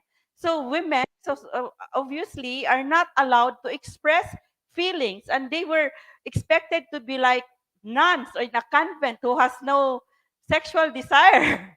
So you always need to wait for the man. So di ba, so for the European women, they are not allowed to express their feelings and their sexual desire for a man. So it's very sinful. It's very scandalous for the Spaniards. So now, so do you have questions, reactions? So now we have this. So we would now ask Dr. Earl a few minutes from now. So there is a a comment. So there is someone, Vivaris Derek answers Ronald Omega. So Ronald Omega was asking regarding how to define IOT. So, and then in English, but you are speaking to Visayas, to the Visayans. So si Vivaris says IOT, a man engaging physical combat with a woman where the goal is to penetrate and fire everything within the mysteriously wet but warm, enchanted, narrow atabay. Atabay is a well of the woman using the man's pulsating lantaka with a magical spiky hood after brandishing. Lantaka is a canon. It's a native canon. So ang tubag, the answer of Ronald is, unsay connection? What is the connection between iyot and gubat? Tubag, gubat, ibabaw sa kama, ang iyot. It's war on top of the bed. Iyot is the war on top of the bed. So Wing from Canada has a comment. I was wondering if they had practice for avoiding ejaculating and avoiding birthing children if using the sacra rings. So we would mention later about contraception. So we have also a display of that later, but then, so we have not, maybe, I don't know if Roxanne can explain if they can, so it's just, so the condom has, it prevents So the man ejaculates, but it doesn't uh, facilitate pregnancy. So so those are some of the practices. So buyo. So now we would ask. So Dr. Earl was saying a while ago that missionaries came. Legazpi requested for missionaries to aid him in managing the natives. So we would like to ask Dr. Earl regarding details of Legazpi's action to end the native sexual practices. Okay.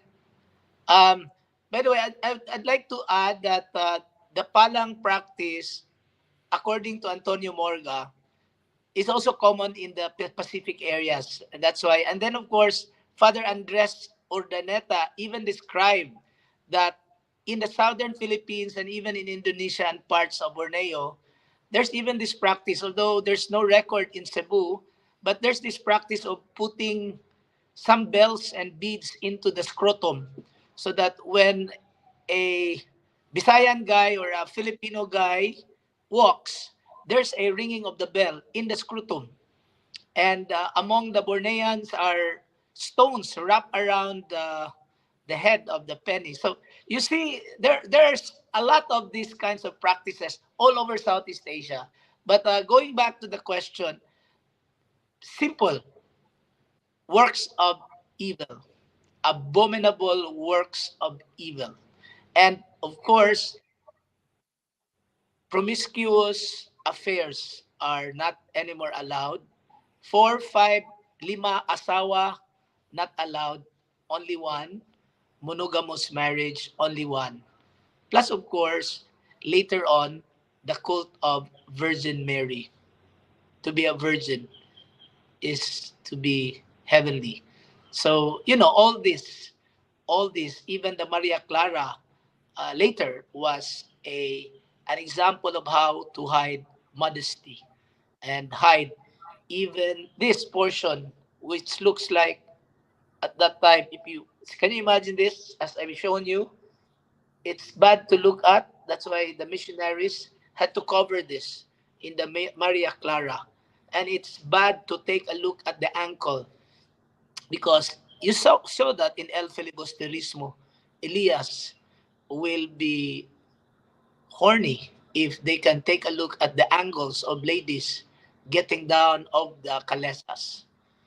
So wow, unsa gani binisay ang ankle? Wow, tikod. So these are the aberrations of sexuality and attraction from pre-Spanish, Spanish, and the whole of the Spanish period. Pin? Hello? Oh, Yes. okay, go ahead. So so for them, for the Spaniards, even the sight of a flesh is already evil. So we could just imagine the practices in Europe. So the women were so repressed, and they wanted the Visayans, also the Filipinos, to become also repressed like the.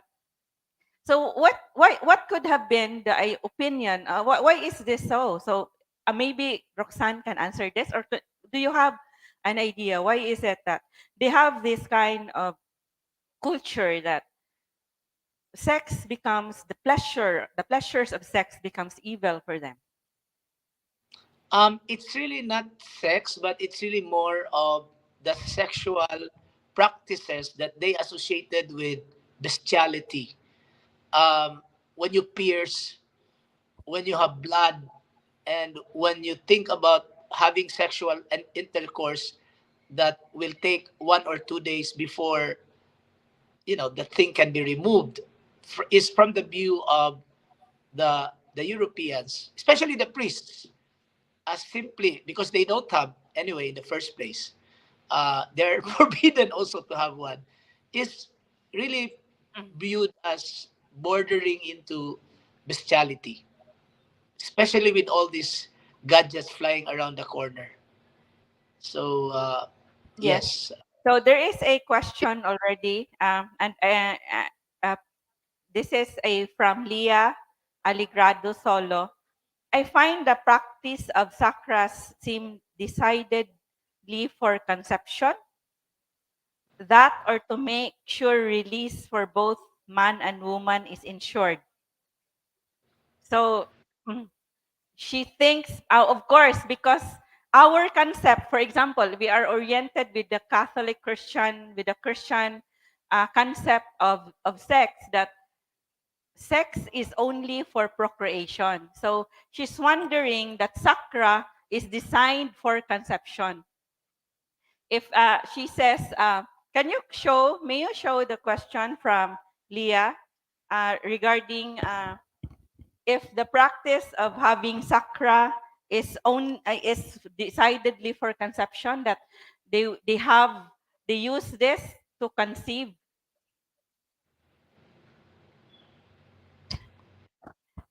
Yes, I find the practice of sakra seem to be maybe in her mind she thought that the practice really was a kind of contraception. It's really for pleasure. It was really indicated for pleasure, and it was a necessity. It was really a practice for women to require their men. Although later you can find reports that later in the after the 1609 report, reports of Europeans later will tell us that Cebuanas preferred to have sex with Europeans who did not practice palang. Cebuanas. That will come later around 1610 to 1620s in that report, in those reports. So you see the transition from this gory, very bloody, I would consider bloody because blood was mentioned. Um, there's now a new thing. Yes. Although Europeans are also uncircumcised, so it has to be studied by anthropologists. Yes. Your camera was turned off, Dr. Earl. So it has blood, but it was a requirement by women, so didn't like vanilla sex. They wanted this really bloody sex, and then which was pleasurable for them. So then the men needed to be and to undergo surgery for enhancements of their penis for the women to like them. So Pigafetta said the women also like their men who didn't have gadgets, but he also said that the women required the men to have the sex gadgets. So now Dr. Earl back? We would now like to ask Dr. Earl regarding the response of the Visayan. So stay tuned for other items in our red room and also for the discussion of Roxanne. Tell us about the response of the Visayans to the sexual restrictions imposed on them.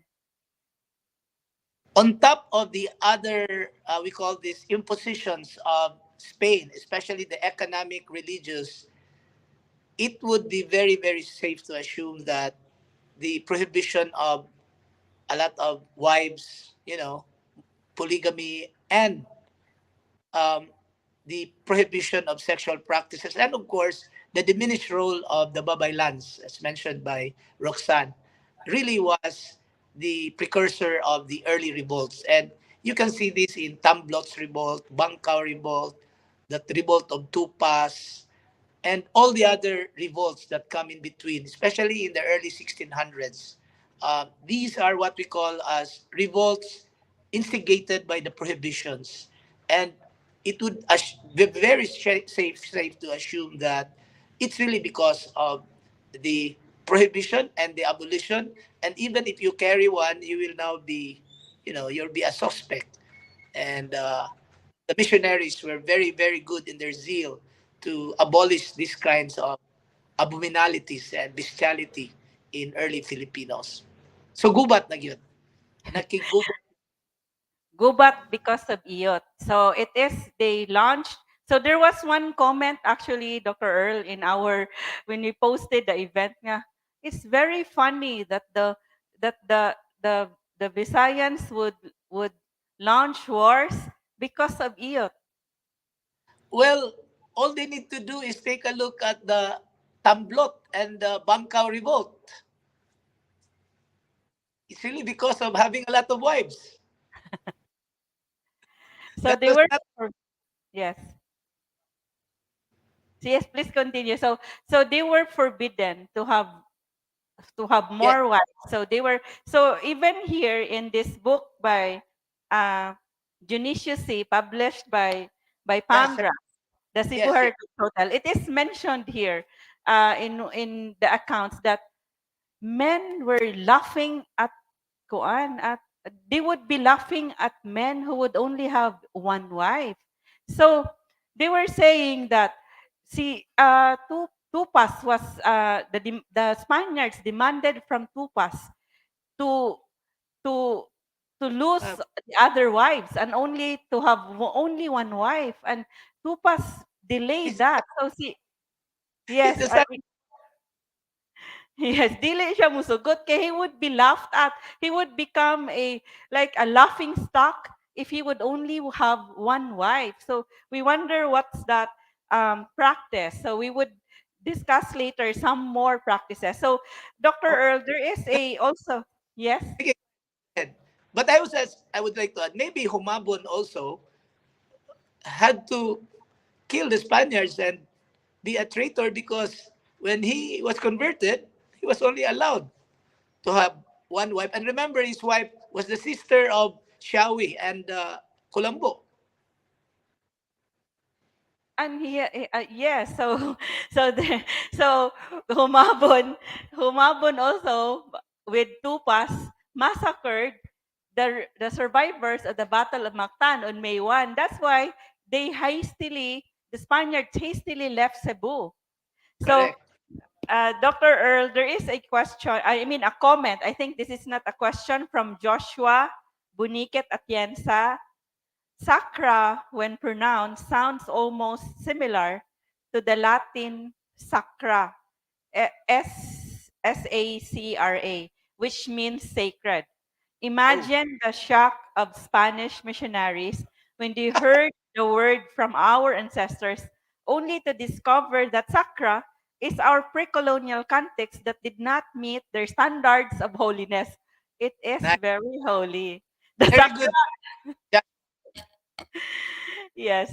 But then for the women of the Visayas, this is holy. This could make them reach heaven. So it could lead them to paradise. So this is still holy. so so now we would like to show you. So if you have questions, so we have Tamblot, we have Tupas, um, we have Tupas, Tamblot, and Bangkao who led revolts so that they would go back to their old religion, and for them and because also um, they also opposed the restrictions of their sexual practices. So stay tuned for our trivia quiz with exciting prizes. So we would now like to ask Roxanne regarding the impact of how did the Spanish colonization impact pre-colonial sexual practices in our archipelago. So what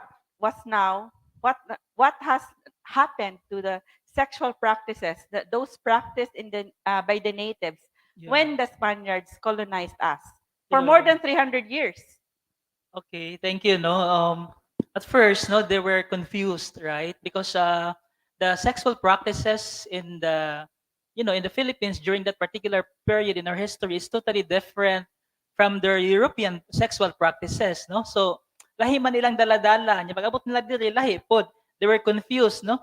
And they struggled to distinguish from males the males from the females within a group of babaylan, no, they maglisod sila identify kinsa may tinuod ani nga babae, kinsa dili, no, because of their attire, feminine mannerisms, etc. and were taken aback by the long braided hair of male shamans, which they considered a feminine hairstyle. No? So the Spanish were not only confused but also threatened.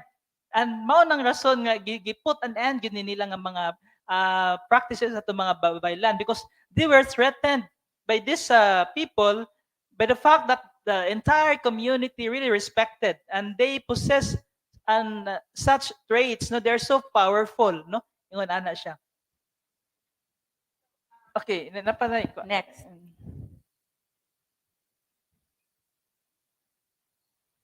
Okay, no, so lahi nga slide. Yeah, lahi nga slide. So ang gibuhat sa mga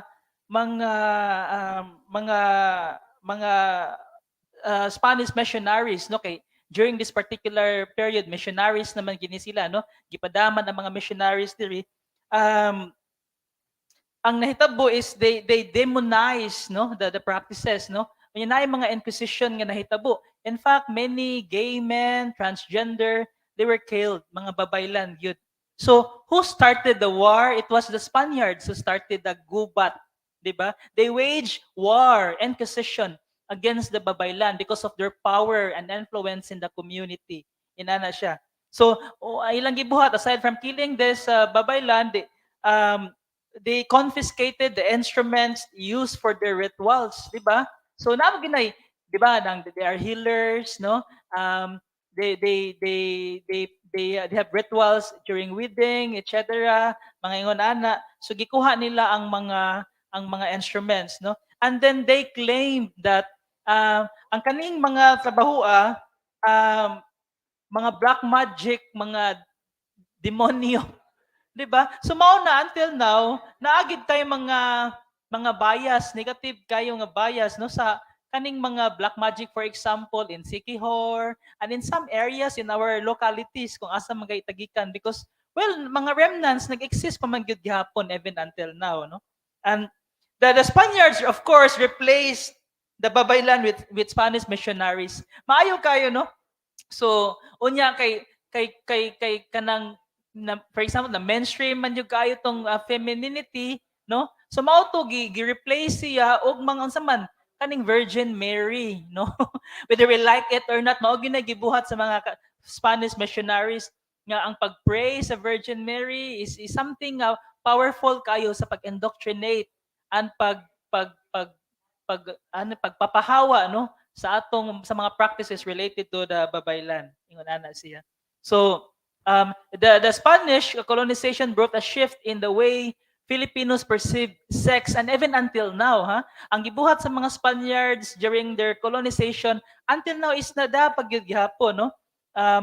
The way we perceive sex and gender, no, with the introduction of a patriarchal Hispano-Catholicism sex gender system and religious practices. So these religious practices, this is something mo na nag-guide sa tuwa mga sexual behavior. Nawala na ang atong body, atong autonomy to self pleasure ba. Ilan man ang gi-declare as something demonic, no?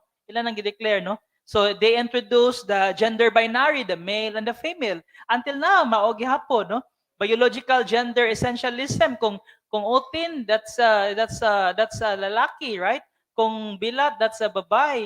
But now there is a trend that we better use the sex assigned at birth, not just the kung utin babae kay inigdako anang lakiha ang yang mag-self-identify kay babae man siya, lahi lang yung biological sex, right? So ana, gender rules, no, mas powerful na ang mga lalaki, ang mga babae diha lang sa balay, etc., no? Kanya unequal gender relations, etc., no? All of this nga mga gi-impose sa mga Spaniards, mga psychologically draining, no? Psychologically draining, and it was designed for political control because they are waging war. Naggupaton jud nila ang mga tao. Then socially unacceptable. So these are the elements that really form kaning mga hot na kay utok sa mga Pinoy, no? Sa atong mga kaliwat sa una kay too many restrictions. Yeah, before the arrival of Spaniards, wa man gud siya. Mao nang daghan kayo. More than 300 uprisings. Not just about the economic and political, but also the cultural and sexual practices. So, Roxanne, why is it that, for example, when the sexual aspect was very important and also for the ancient Yeah, Visayans, yeah. and then also it was, we would see that even right now, the impact of Spanish colonization, the 300 years of Spanish colonization, is still has an effect until today because we could not even say the word, the sexual organs Yeah. we cannot say the the name The correct. the Yeah. correct term, like we would say bird for the penis Mm, and mm. flower for the vagina. Yeah, yeah. So why would these important body parts being they want to erase these body parts? So why is it why is it in your study in public health, is it studied also by what's wrong, what's the what is it in the western culture that they don't want the the woman or the the woman to be pleasured? It is always inculcated that sex is for conception, is for procreation, and they cannot even you cannot even refer to your sexual organ, to your vagina or to your penis, as vagina, and you can't say the word iot or sex. It's what is the difference? Is this now Yeah. anthropological, or can you still explain this? Well, I think this is personal. That is one way of controlling people, no? You cannot even parang naa kay hesitation sa imong kaugalingon, 'di ba? So walay liberation ba? Because if na hesitation, na restriction, then it also applies in other things, right? In fact, ang lawom magid nga rason ani when I talk comprehensive sexuality education is that especially to DepEd, no, Department of Education, because our organization we have a partnership with DepEd in Cebu to really provide comprehensive sexuality education to senior high school students. So I told them we should mention as often as we can bilat and oten when we converse sexuality education even outside of our classrooms. Why? Mao na siya nga katong mga namulist maglisod sila mention sa term nga bilat ug utin nga gihikap sa iyaha because in our normal conversations we hate to say it. And when what kanusa man na siya nag-start? Well, we can always study the past and you ask the Spaniards why, right? And mao na karon until now. So asa man nagikan ang kanang conscience, for example, no nga mga prohibition that shorts mabitaw no Hispano Catholicism nga idea of sex and gender. So we should talk about this in the context also of our history, right? Kay di man ka makaingon lang sa modern understanding of sex and gender. Kay ang atong modern understanding is also napoy western influences. But when we look up with other literatures related to our past, it is so liberating. Wala may malis kay there was mutual understanding, right? Ingon ana. So it's a common, it's a body part like the hand Yeah, or the yeah. head.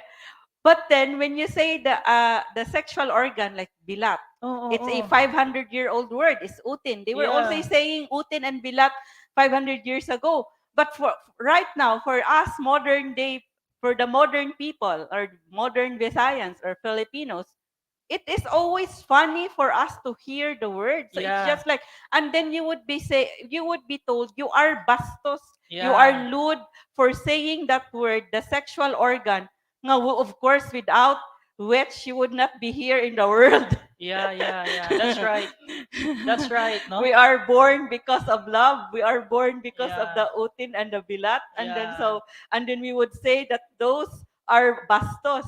Yeah. So there are now interactions. So there are also Albert Balbutin says there are also spike or dotted condoms. So and then Ferdinand says I think Latin and Sanskrit share linguistic origin.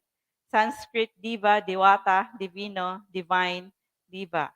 So For more questions and reactions, please um, write on the comment section. So we would like to show you more items, pero nangatulog na mo, i-shorten na lang din nato.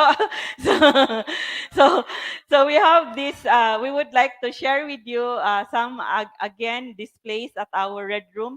For example, our concept of courtship. So at that time, so of course, our another historian who studied Father Francisco Asina said that the women, the women, the noble women, the daughters of the dato, could not. They had arranged marriage. So, but even if their marriage was arranged, we find this from William Henry Scott in his barangay, and also discussed also by Father Francisco Alsina. So they had this poem, this epic, narrating courtship between a very beautiful princess of Bohol, Bubong Humasanon, who was courted by a principalia, by also a dato from Leyte. And she demanded many things from her suitor. She was said to be among the most beautiful. She was so sheltered, she was intelligent. It said that the sight of the sun, the sight of her was like the sun when it's this is described in the epic. So Dato Sumanga wanted to marry her, and she asked her for a buyo, and she said she had none.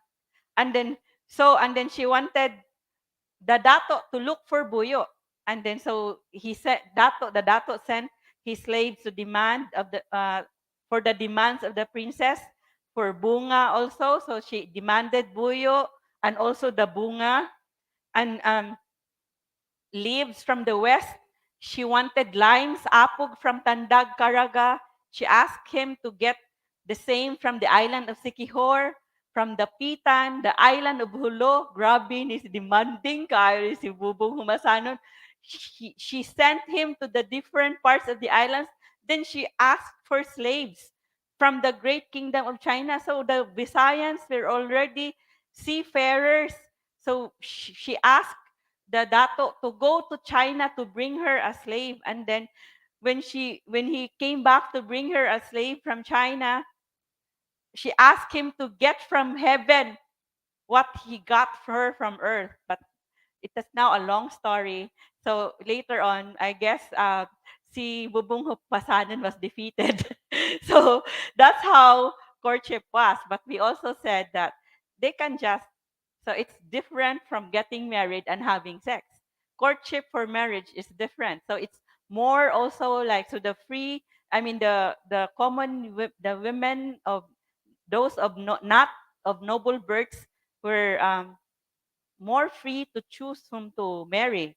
So those daughters of the dato class requires a lot, and then it is arranged. So there is a dowry also. So in marriage, so it's more like a political alliance, economic alliance. So so oh, nga no, nabalik mo ko circumcision. So we would like to you also to know about the circumcision was we shall also already practice, which is more like a superstition. May we show an illustration? A superstition rather than circumcision. It is cut lengthwise rather than around. So it was widespread. So this is from William Henry Scott of the barangay. So the removal of the skin covering the tip during the childhood. The uncircumcised are called pisot. So ang kanang pisot in 1600s they were already called pisot. So it is a very long tradition. It was a very old tradition to have the men or the children circumcised, derived from the term. So pisot is a term for an unripe fruit or green youth. Hilaw pa gani, pisot na. So, modern ang pisot kay dili pa hinog. It's not yet ripe. Pisot. So, and you know, even until today, that tradition of having the boys circumcised, and they are making fun of those who are pisot because it is a tradition. Uh, And then for them, it is not part of any ceremony for the Visayans. It is for hygiene for them. So they claim that, the Visayans claim that it is an indigenous custom predating any contact with Islam, because the Muslims also have circumcision. So for marriage, as discussed by Dr. Earl a while ago, they can have as many wives as they wish, but one of them is the principal wife. So I will not anymore discuss kay daghan kaayo ni nga items. You just read it at our red room. So and then, but of course, if one wants to for divorce, so it was common. Divorce was common at that time. So it was rare for a person to be married only once. So they can unmarry, and then the husband and wife can separate for the least reason, for incompatibility, not compatible, for neglect and misconduct. So a man or woman who have been married only once was rather the exception rather than the rule. So, and then the premature death of a partner was uncommon. So remarriages filled families with half siblings and adopted nephews, nieces, and foundlings. So their children from their previous marriage would be brought to the next family for the next marriage. So if one wants to unmarry his wife, he can do so by leaving her with what he gave her at the time of marriage. So because there is a dowry given when he wants to marry someone. And so it's called bugay. So when he wants to separate from the wife, the what the dowry would be left with the wife. And then if the woman wants to unmarry, she keeps nothing. And any one of them two can later marry. So I also remember in the Tibuli that they need to, I mean, also in the indigenous peoples, they need to give something. If the woman or the man becomes unfaithful, they need to give something. But then there is also an account here that if the woman becomes unfaithful, the man can kill her.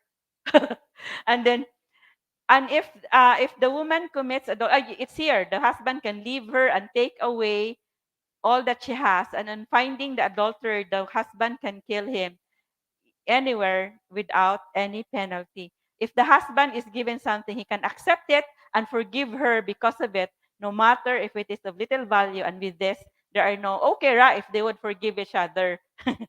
So so most noble ladies were married against their will. So that's why there are so many women who wants to be separated because they didn't like whom they married. So a woman would divorce herself although she knew she would spend her life miserable and in need. So now we would go, katulgo na mo, contraception. So last na nila ako, napadila, intro, last na ni, later, the modern gadgets. So, so there was someone who was asking if there was a contraception. So according also to one account, even the buyo is a contraception. So they thought that this has an abortifacient uh, this has also an abortifacient ingredient. And then it is considered for women at the time, it was considered an affront for an unmarried woman to give birth. So if you are not married, if you are a dalaga, you cannot give birth. It would be shameful. So so there are women who need sana muhinid kuno sa the stomach of the pregnant woman and place certain herbs causing the infant inside to die. So unmarried women who are pregnant also do this since it is considered a disgrace to have children if not married. So, but then they do not mind if they become also, if a man is married and they become a concubine of a man. So it was okay also for them. So the women considered it an affront to give birth many times. They don't want, because saying that if they will have many children, they are like pigs. They don't want to be like pigs. They think they should only have one or two children. So when they are pregnant for 3 or 4 months with a child, So this is from the Bakshar Codex.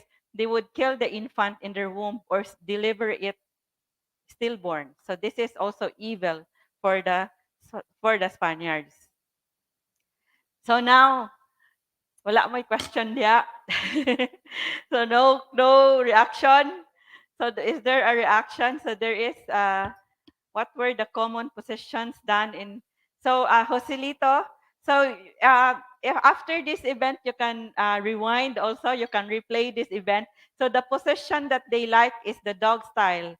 With when they were joined for one night or one day with this, and it's dog possession, and the women liked it very much at that time. So Ronald is still having his quiz.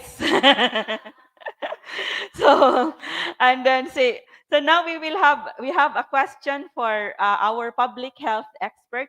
We would now like to know the modern day period regarding sex and practices, sexuality and gender.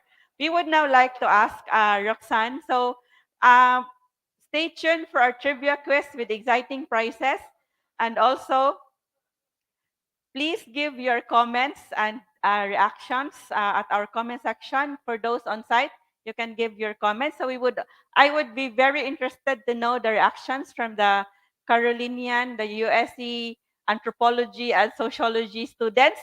This you should be resource persons in the future. In 2021, I had Dr. Zona. We had Dr. Zona Saniel Amper also give her insights regarding the sexual practices in ancient Visayas. So in the future, you would also become when you become anthropologist and sociologist, you would also be explaining this to, to the people. So we would like to have Roxanne to discuss the in modern society, what are now the norms and expectations around gender and sexuality, and how has the LGBTQ plus rights movement impacted attitudes and beliefs about sexual orientation and gender identity? Okay, no. Thank you for that, no. Unfortunately, the modern the modern society is so backward, no. Can you imagine the irony? Ang atong expectations and norms about gender and sexuality is always color coded. If binary, no, if you are a male, um, biologically male, so dapat blue, right? And if you are biologically female, natawo ka nga pink. That's ang atong mga ancestors dili inana ang ilang pag-identify. It's quite liberating and progressive. Now it's backward, binary. When the reality is it is not binary, di ba? Kay spectrum man ang gender and sexuality. Opo na, one comment is kaning mga gender reveal, no, modern na kayo bago. It should not be gender reveal, but it should be sex reveal. Right? Diba? Because gender is more cultural, right? So nigdako na to, ma-develop siya, we how we self-identify, how other people identify us. So there seems to be a need to really heighten education related to sexuality, no? Ingon ana. Next bit. Mao na unsay buhaton, no? Ang buhaton basically is really to pass this SOGIE equality bill, no? SOGIE, sexual orientation, gender identity and expression. This is not something designed for the LGBT community. This is designed for all of us. Kay kitang tanan, no? Naaman tayo sexual orientation. Someone is oriented towards the opposite sex, someone is sexually oriented towards the same sex, or someone is sexually oriented to both sexes, right? So it is always internal, private, confidential. Some people will not divulge it because the current um, sexuality practices in our country physically is so backward. Ato mang tamayon ang tao nga mosulti kung kinsa siya, apilan man nato bugal-bugal, what alay mo istorya. Diin man na nato na inherent sa mga katsila. That's why I realized also today, because we have a partnership with DepEd in Lapu-Lapu and Mandawi, we should, our group should include the history behind all of this so that our educators as well will fully understand the context Nganong ingon ani para wa tay ma-blame nga bisag kinsa lang. So mao nang natay soji equality bill, right? So next. Next dong. So this is so unfortunate, no? Kay kanang all of us carry labels applied by others, right? Na ay nagbuot kinsa ka. And it all started with the Spaniards, unfortunately. They decided the labels and dapat duhara, no? Dapat gali virgin. Ang kung ikaw nakay ka ng premarital sex, no? Kuan ka, whore. Unsay tawag sa Bisaya ana? Puta. Yeah. And aron ma-cleanse gyud atong mind, mawagtang gyud ng mga puta, mga naay inanak, di ba yan na negative gyud kung ako'y pabuto. No? Una nag-introduce sila ni Virgin Mary. Ay mo na to siya nga idol, di ba? The Spaniards really introduced Virgin Mary to the Filipinos during their colonization to better appreciate the virginity concept. Oh. Oh, na siya mao nang kinsay patrons Pilipinas? Be tell me. Mama Mary baya gyud. Oh, dapat virgin. And there are studies nga daghan na pod young people nga wala na po naghunahuna ana. They involved into early sex as long as mutually agreed, then na ay mga contraception. Well, kung ako'y pabuton, it's fine, no? So, all of us carry labels applied by others. The complimentary ones, generous, funny, smart, are worn with pride, right? But the harsh ones can be lifelong burdens, no? So, indictments we try desperately to outrun, no? So, in fact, the National Geographic really nag-release a special issue on gender, no? Next. So Mona, we are each unique and individual human beings. We are linked. We are not rank, right? So karon gi-rank naman number 1 ang lalaki, number 2 ang babae, unya number 3 ang mga LGBT, no? Unya during the precolonial period nato, unsa man taas kayo ang pagtan-aw sa society sa mga transgender o gay men. So the idea of race and the idea of gender are divisive. And exactly because based sa atong discussion, naka-create gid siya division, no? Katong nisunod sa mga Spaniards, katungwa ni sunod sa mga Spaniards, so nanay conflict. And of course, na gyud. Una, it is not wrong to say IOT o GUBAT. It is really linked, no? Because IOT is just the tip of the iceberg. Daghan na makinang mga ilawom-ilawom diha, mga sexual practices and behaviors. Yeah, next. Yeah, so now it makes me think that we should have had a panelist who is a Catholic or in this panel to also to answer these questions They regarding should, the teachings of the church. So of course, all of us have religions, and then we have religions that tell us that pleasure is it thought that really that pleasure is a sin? No, it's not. It's if you transgress in the rights of others, right? Right. So yeah, in fact, if I may add, no, the Spaniards really make it a point to ban masturbation. Kay kung nana kung mo gawas, demonyo na, no? Yeah. So it's in my reference. I said, gabi gid sila, no? Yeah. So yeah, maupod na until now, nakari gid gihapon na nato. No, naagihapon yung mga ingon ana. yes, but then the church now is like, for example, our the Pope is it's not anymore the same as the 300 years ago. So 500 years ago. So the church now is more open towards regarding these matters. So this last question for Roxanne, and then so maybe actually we will have questions for Dr. Earl if you have questions for him, and also for those online, please give your questions as we are now going to have our open forum in a few minutes after this discussion by Roxanne regarding the technology, apps, internet, dating apps. How did these change the sexual practices and relationships? What is its impact in the modern sexual practices and relationships? A lot, right? No? So Oh, yeah, before dong. Napay kuan slide. Wala. Sige. Nabit yung picture. Picture ato dito text. Wala. Sige, sige lang. Yeah, sige, ipakita. It really changed a lot, right? No, kay ang ang nahita ang technology man good sa una kanyo imagine Honquera Street is a red light district, right? So Was. was na di ay di na is. So was a red light district, no? And then with the advent of technology, mobile dating application, text messages, no? Wala na, maglingkod-lingkod na lang ko sa amo, magpaabot na lang ko kinsay mo, magpaabot sa among tugkaran, kaya magkita mi and we will move somewhere.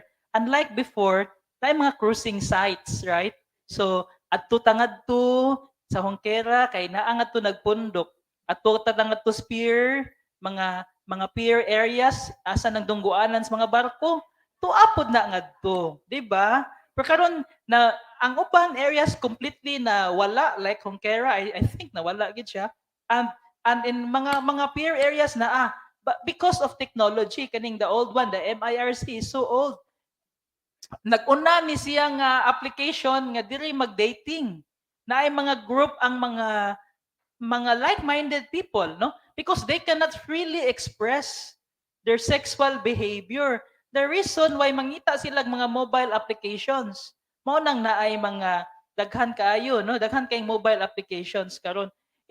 And I think nakatabang ni siya pero kinahanglan sad lagi ikuan naa say mga certain degrees of regulation. Kinaaman po'y common nga mga pagpangilad. And even before without the technology naman gihapoy pagpangilad pero face to face lang.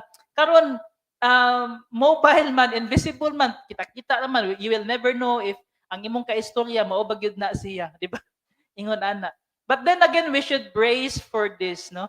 Kay this is now the reality. This is now the reality nga we should adjust. Mao na gid ni. And many people are dating because of these mobile applications. No? Para ma-practice nila ang ilang sexual practices nga gibawal, no? Gitago daghan man kaayo. Ingon ana siya. Nya another kuan pud kay siya kanang disturbing because lagi when we study our past, di man gud nila tago ang ilang sexuality. It is so open, so diverse, so welcoming, no? And now it's encrypted. Tago kaayo. Yes. So and then they would go to this. They would respond to these dating sites, and then we have like just text mates, right? And then there would be like the girl would be killed or something. Yeah. There would be rape and other the also violation of the rights of the woman, and then this would become secret, and so Bullying, yeah. So when we provide comprehensive sexuality education to kanang elementary and high school learners, no, in several schools in Cebu, we always emphasize na naagi certain kuan kaning mga kuan sad ba mga disadvantage na ay online bullying, di magpatakag hatag og picture, basin scam ka, ilaron ka, no? Kunya i-expose na hinuon ka, ingon ana siya mahitabo. So I remember also Dr. Danny Herona who was telling us in some of the our archival documents that he shared with us that there were actually he has this version of the Battle of Mactan that he said that they and also the massacre against the Spaniards, that they were massacred by the Cebuanos because they raped some women. So rape was not acceptable in pre-colonial Visayas. So you should not rape a woman. If you rape a woman, you would be killed. So you would be punished, you would be killed. So now we would like to show you two more of our Red Room items. So the modern day items now. Baho kay ni. When we had this last year, so for our Gabi sa Kabilin display. So this is now the pilok sa kanding. So this is the pilok sa kanding. When this was new, this was flexible. So it is my first time to see this. So our kamay kayo no? Pero flexible man eh. This was new. Layo ra kayo kagamay. Modern. O ancient. Modern. so so you would see the difference. This is very grabby. Bligon kayo na. It's very hard. Kini unsa man ni uy. so so anyway, my really concern, were these actually sanitized? Did they have antiseptic for this? so so so when this was first bought by our purchasing staff a few months ago, so that the team said, "Karon wa na may baho," but at that time it smelled. It smelled bad, and then and this is the pilok sa kanding, one of the sexual devices used until present.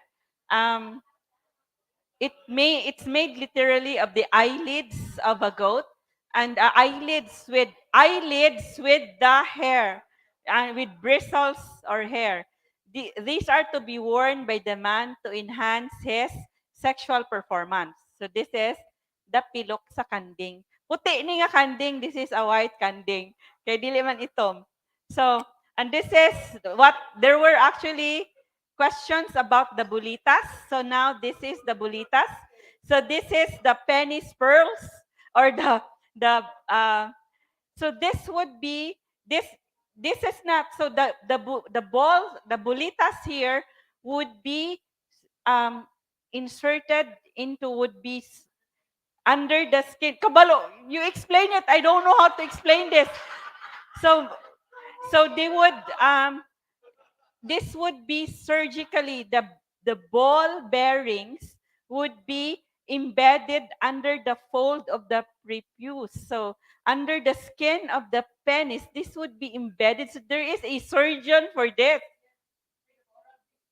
Oral B. so they use, so Nikon, they do have also anesthesia, and also you know how to make this. Dili mo dugo. Dili mo dugo. So so so so this is the bulitas, is embedded in under the skin of the prepuce, under the fold of the prepuce. So there would be bulitas, pero kalayo ra gyud kay sa bulitas. Compare the difference of the bulitas. This is now, so it became very small.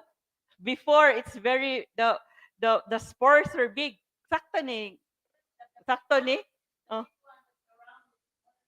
Oh, gigagmay niya. Mo na. Oh, what's lacking now is the pin. So there is no more pin, only around it. So wala na tong katong pin, that the pin is the one. Asa naman tong pin? Nawagtang na ang pin. I lost the pin here. The pin that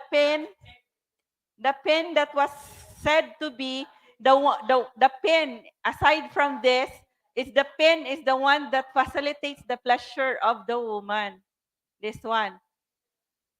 So so now, so there are more.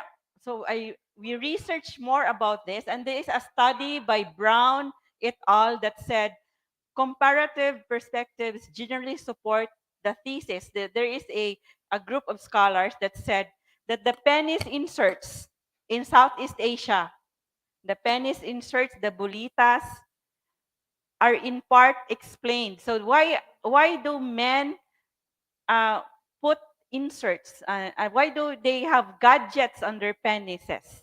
So these are explained by the autonomy of women in the region. The nexus between genital surgery and female pleasure is salient in the thought of Southeast Asians, including its women, especially the women who demanded this from the men. So, of course, so these inserts, so the men go through such pain for the pleasure of the woman. So for their both of their pleasure. Because walay iyot kung walay ring. The ring is this. No ring. Right now, diamond ring for you to get married. Before, no ring, no iyot. The ring evolved. The ring evolved from a pleasurable something, from a pleasurable gadget. The ring now with a diamond signifies what does it signify? Wealth, the wealth of the man, or was it?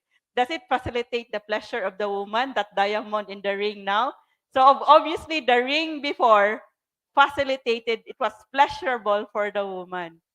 The ring now is just meant to be looked at, but not used for pleasure. So now we're ready for your questions and reactions.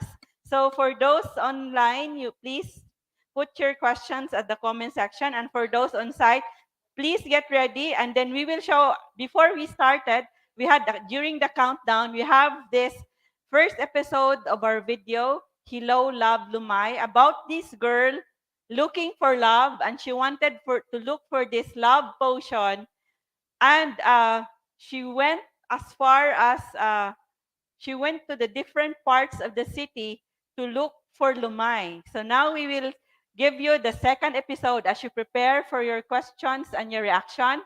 So we would give you the second episode. So the first episode was Gugma o Gayuma. So Gugma is love, Gayuma is the Tagalog word for lumay or lumay. Gugma o Gayuma. And the second episode is Love, Hello, Love, Lumay, Love at First Fight. So this is the second episode.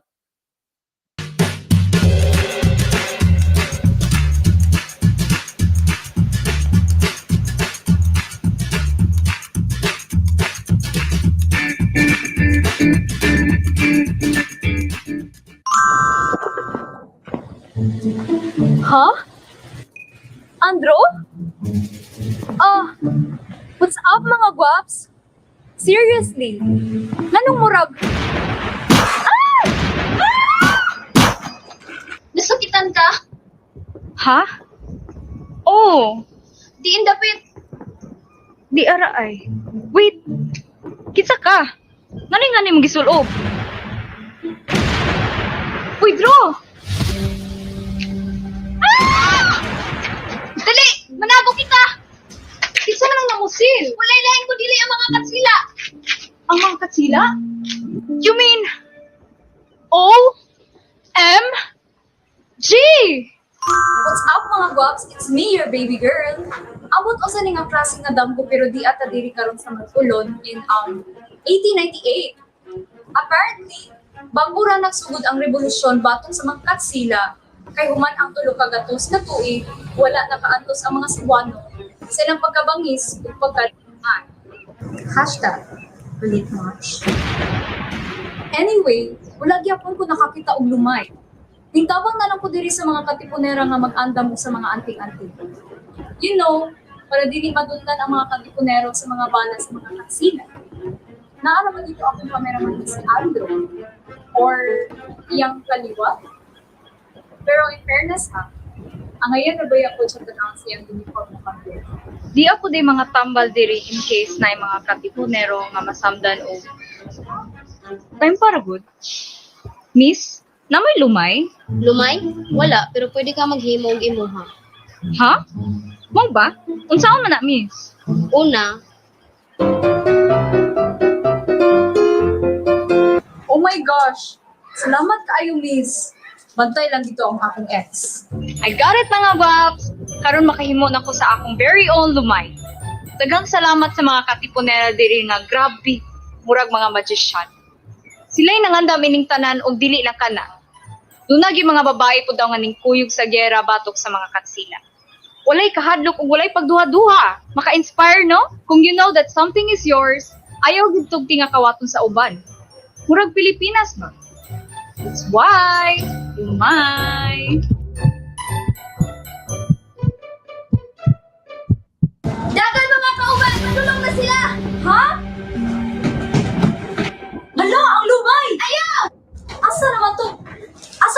Yara! Huno indio. Ayaw, sir! Maluoy ka na po kay mga iro!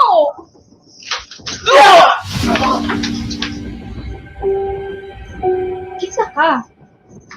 Ikaw si Leon Kila. Andro? Magbantay!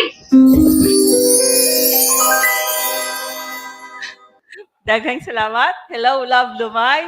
For our, daghang salamat to our very talented staff at Pangras and interns. So this is a Gen Z created video. Written, the script writer is our former intern also from UP Cebu, Des. And also, so you would see Andro here. If Tindog Ragod, can we show him on the camera? So Andro is here. And then, so Andro, the warrior, is here. Also a warrior at the audio technical team, at Andro technical team. So he was the one in the Katipunero attire. And we have also the Spaniard here, also at our technical team.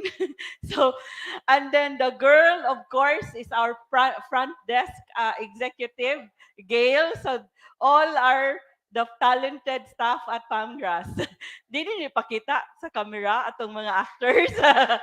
so, so also, we would show you later. So, in between our trivia quiz, the third and last episode of that, just a few minutes.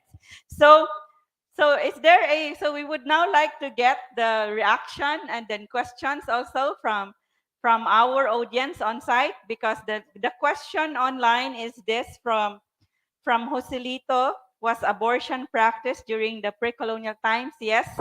So we discussed this, that there was also, they would abort. So that's why I had this question for some resource persons in the past.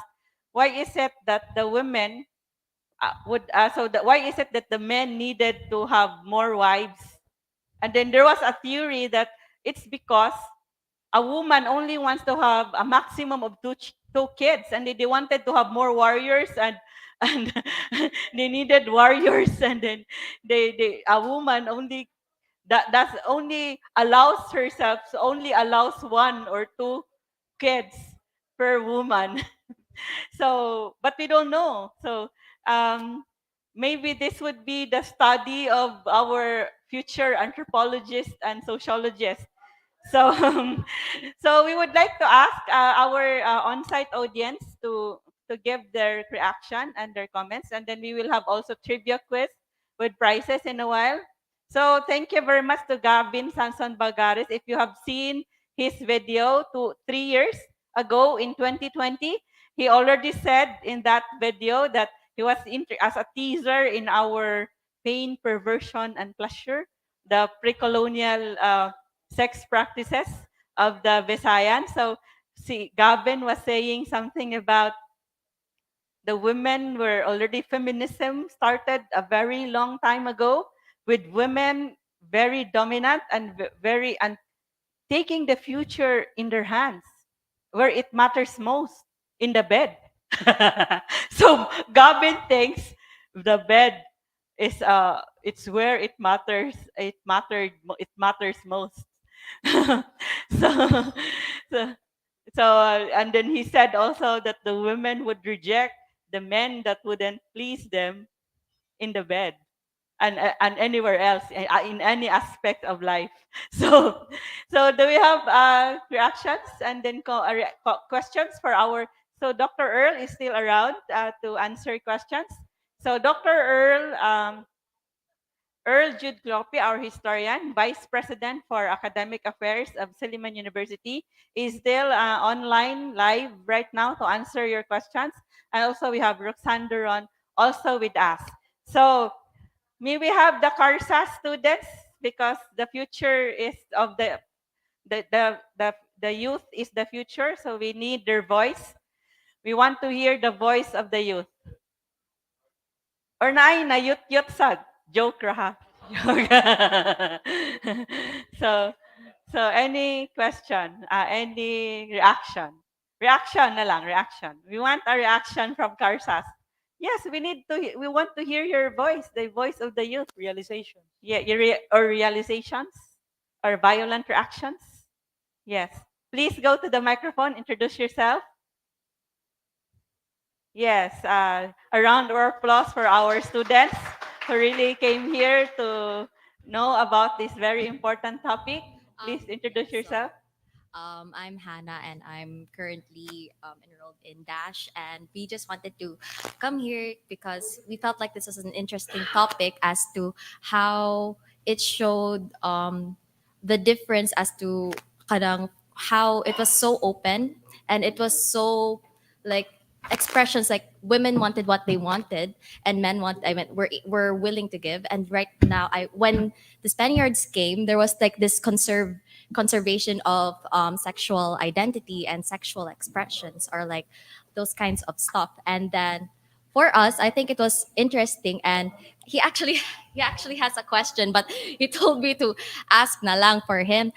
He wanted to ask is the kuan daw were there any like kanang mga aphrodisiacs daw miss ba na kanang that were used during this period. So mata siya. Yeah. So, dahil salamat, Hannah. Thank you very much for that. So, we had also discussed aphrodisiacs. So, you check our online event in February 2021, Lami ug Palamik, Poisons and Aphrodisiacs 500 years ago. So of course, there are also food and believed by Visayans or Filipinos as um, that would enhance also sexual pleasure. So, but then there were also discussions that those things that are healthy actually also promote sexual pleasure. So, they do you know about this, Roxanne or Dr. Earl? Would you want, Dr. Earl? We would like to ask if the Southeast Asian trade also facilitated the exchange of these items, the sexual gadgets and aphrodisiacs. Yes, of course, there were a lot. When you have a trading network that includes India, China, and the rest of Southeast Asia, there were a lot. Pero there is Pilipinas, tuba, okay na. Aphrodisiac man ng tuba, alcohol. Yeah, but I'd like to caution you, Ma'am Pin, na I might be put off the air because my battery is already almost drained. Sabihin 2 hours. Maybe I'm about to be out of power. Yes. So because it's Dr. Earl's few minutes being with his battery with nearly dead. So we would like to get your closing statement for this event. Oh, yeah, yeah. Thank you for this opportunity to all the um how do you call this audience, both live and virtual. Um, this is a very, very good conversation, and hopefully, this will open up new possibilities for a scholarly discussion on pre-Hispanic culture and heritage that are almost taboo for hundreds of years. It's about time that we have to take a look at this from the perspective of course, the sciences, the humanities, but at the same time, taking a look at the unique culture, civilization, and heritage that we have. It's about time that we really have to take a look at this and discuss this, you know, on a face-to-face level because these were really factual events that were recorded by, those people who were here. And so do not think of this as something that is gory and that is for taboo, but an appreciation of the way how our ancestors lived in the past and the whole, the whole aspect of our connection, not only as a Philippine archipelago, but our relationship with Southeast Asian, Pacific, Chinese, mainland Southeast Asia, and even Indian um, peoples. So thank you very much and happy Valentine's Day. Please do not take so long. Daghang Almost, salamat. almost 6, so we need to have our dates as well. Thank you. Daghang salamat, Dr. Earl, and congratulations for the very the very deep insights that you have shared, and also for sharing with us your study about the maritime relationships of our ancestors. Daghang salamat og Happy Valentine's Day, Dr. Earl. So, Roxanne, basta wala mo, Roxanne, ha? Thank you. Yeah, daghang salamat. So now we would also like to ask you if you have more questions. So Roxanne is still around to answer your questions if you have more questions right now. If wala na mo'y question, there is a question or a reaction from our on-site audience. Raul? Buson, I just arrived. Ganiya ako nakaabot gikan sa part of sa BLP commercial. And before anything else, I was once an officer of the Carolinian Historical Society sa second to third year. Kay since wala may representation sa CHS, so ano lang, alumni naman ko sa history to be honest. Going back sa inyong discussion ba, Sir Roxanne? What would I call it? I forgot. But anyway, it was I do agree with your point nga times are changing when it comes to the children, the children or the teenagers, more curious na kay sila ang ilang pananaw niya. Ang mga parents, they have nothing to do about it. But unfortunately, dili sila influence sa Western, dili sila influence sa pre-Hispanic, kundi Western influences like, wapa sila kuwang pa man sila reproductive health. Would you agree with me about this, Sir Roxanne? Thank you. Yeah. Basically, no, because of the presence of technology, right? Ang atong mga young learners nowadays exposed kayo on matters related to sexuality, education, no? Ingon ana. And tungod sa kadaghan sa information nga naa sa internet, usahay dili tanang information siya sakto, di ba? Mao nang dapat pud siya, mao po na yung mga disadvantage ana. Ang atong mga ginikanan, for example, lahi pud sila social exposure when it comes to sexuality education. In fact, mas conservative ang ilaha. Karon, because of the technology, daghan na gyud kayong young people mas familiar kaayo sa tanan, but they should be guided because daghan man sad kaayo ang mga issues related to sexuality nga sayop ang mailang mabasahan. So kana siya. At then like I said earlier, no, nindot siya butangag touch on history gyud. Kay we haven't provided a discussion on comprehensive sexuality education. Nya wa gid siya historical context. And then I think this is also, like I said, an eye-opener for me as we engage with various Department of Education divisions in Cebu. Kaya naman ni mga memorandum of understanding na nila, we signed last year na ma-provide mixed sexuality education. I will propose that we will include this. Yes. Regards to what we call that, the technology nowadays, kay there are instances nga daghan man sa kay mga series of controversies like what happened for example kang Jim Paredes nga controversy gyud. Murag para nako murag public embarrassment man sad on the part, not only on his part but also on his family and others. Pero it should have kept pero mo lagi murag bisan technology kuwang bisag dunay personal space sa sud na dili wala sila why personal space sa social media. Would you agree with me on this matter, Sir Rox? Reason why we have a Data Privacy Act, no? And anti-cyberbullying, di ba? Nga kanang once you engage with someone online, you are being protected na. So once someone will use anything, no, nga inyong statement, photo, video, gamiton niya publicly against your will, no, ingon ana, so pwede siya ma-penalize. Mabitaw nang naagitay mga balaod related ana gyud. Then naaputay ka nang gitawag og self-discipline. If you're going, of course, dili man na siya ingon sayop nga kung ikaw nag-online mo sa imong partner and the only way nga maka-release ninyo ang inyong sexual desire is through the internet, through video streaming. You keep it private, no? And unfortunately, napod ng mga hacking. So, yeah, na good gihapon na it is common. So mao na if you are going to use that medium, no, like the internet, the technology, na, you should be very very careful. Yeah, of ma expose, managingon ang kuna na lang. So, daghang salamat for that question and reaction from our on-site audience, also a graduate of history at the University of San Carlos. So, are there any more questions and reactions that you would like to share? So, online, wala na, no? Wala, silent kay.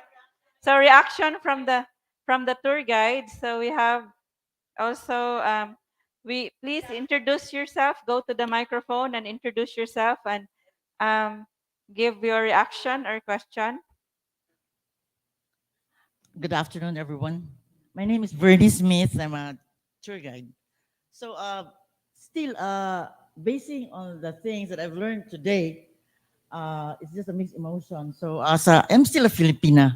So, if for me, the best way to make love, the best way to make iyot is to your husband or to your beloved man in bed.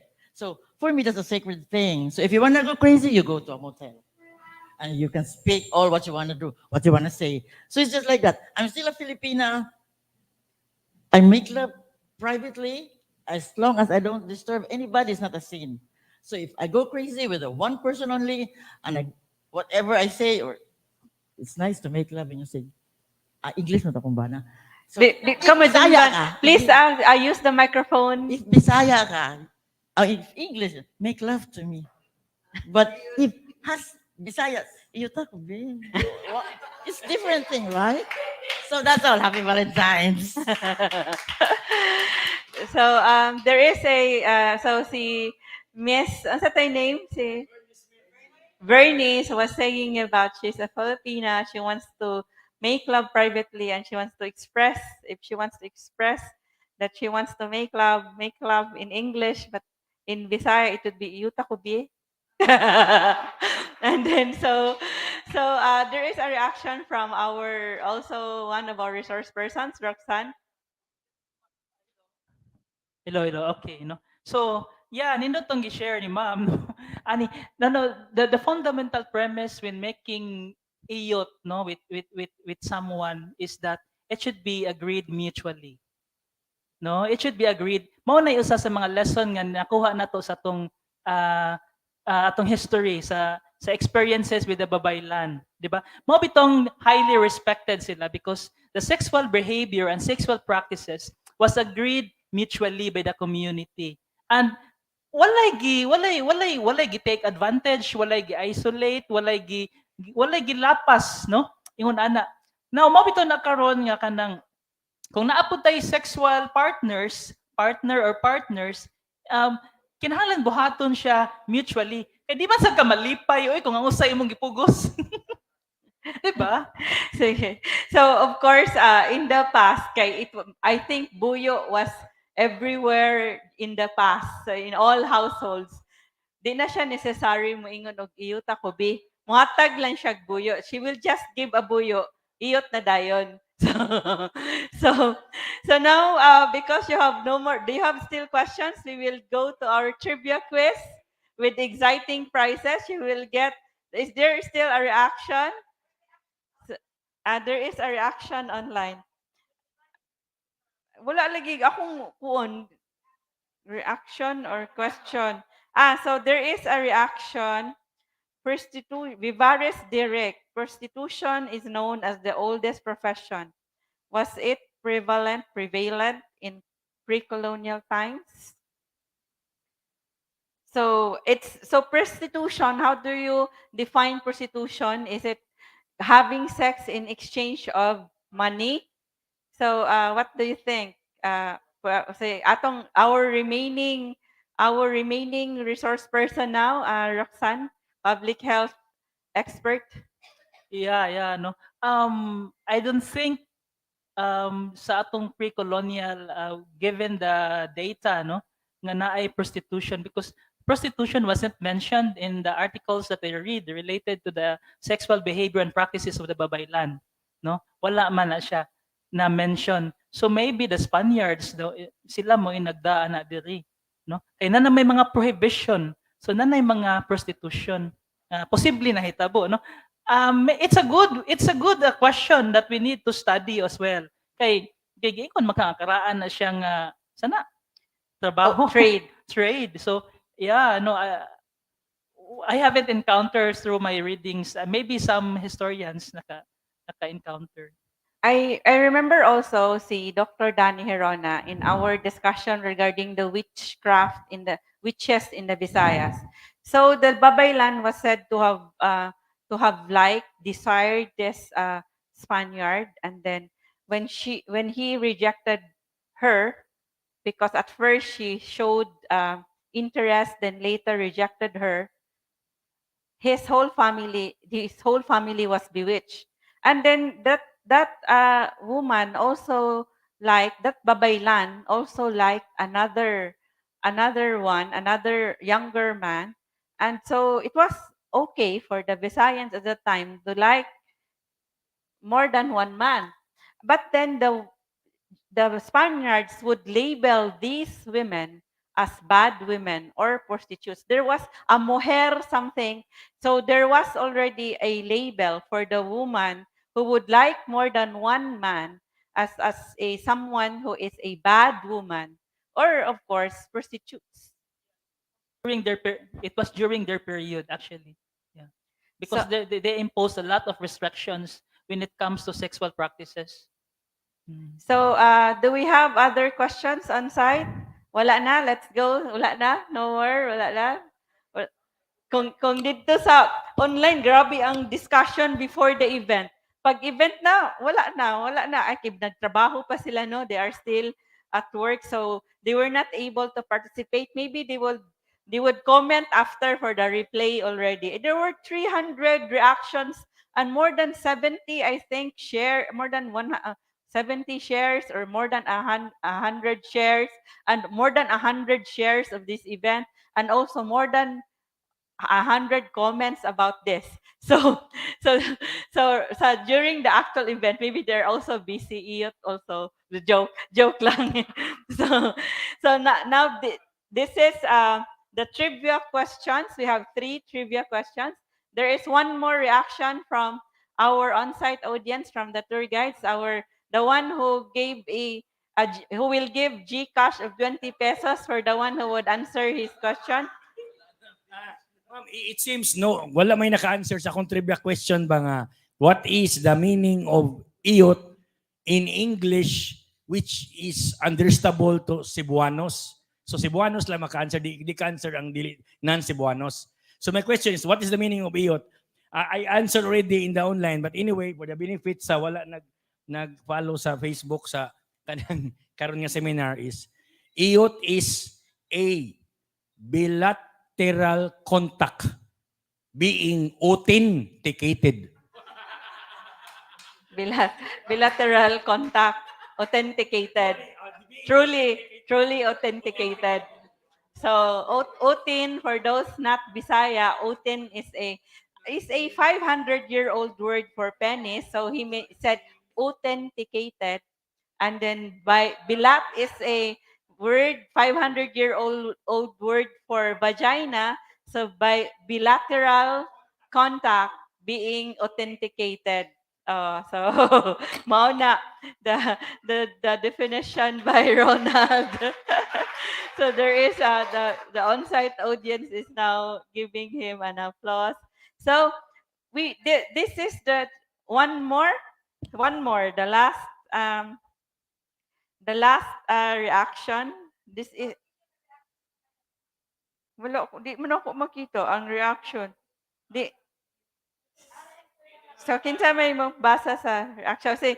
So we have Ellen who would like to read a reaction. I can't. Yes, this is a continuation of Bong's discussion a while ago regarding the meaning of IOT in English to the Cebuanos. So for me, this is a reaction as a Visayan people. During a conversation, if you talk or say bluntly the word bilat or otin. You will be accused as such as bastos.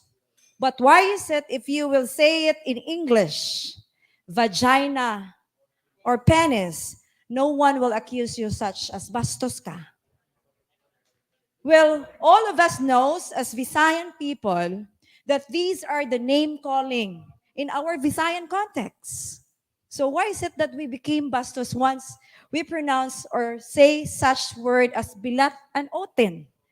And since majority of our, especially the old school parents, so they will, tinood man eh, they will tell our siblings, referring otin into hot dog instead, right, sir? Or vagina into flower. So what if, or bibingka. So these words are not the exact name calling of such a male and female organ.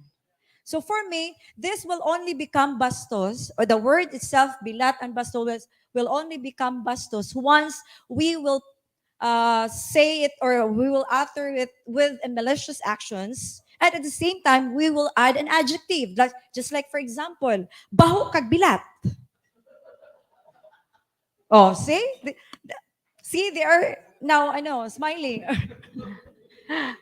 Because one time, when I'm handling a tour, I was actually apprehended by my agent because one of the teacher complained that their tour guide is bastos.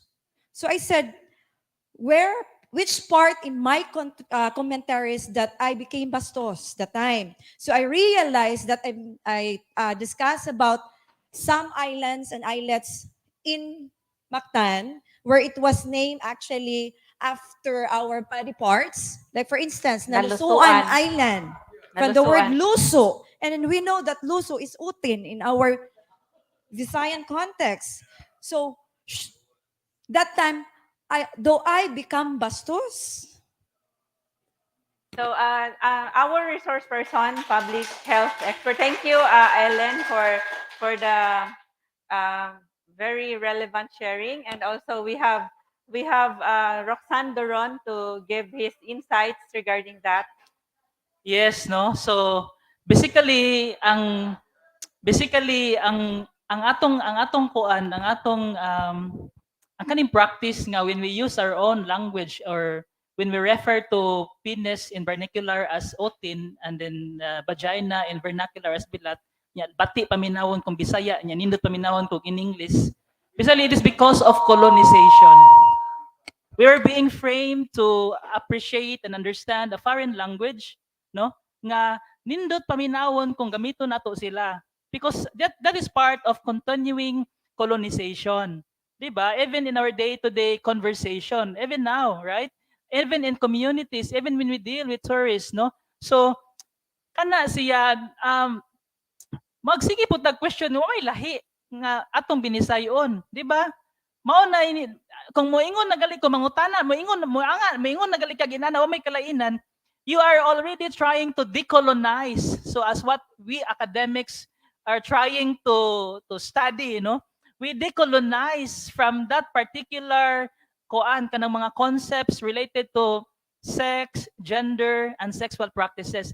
And I hope you will continue to do that because in our case, in our NGO, we always use the vernacular, especially to young learners, because that is the best way for them to familiarize our rich and lively language. Kanindot paminawon sa otin kaysa penis?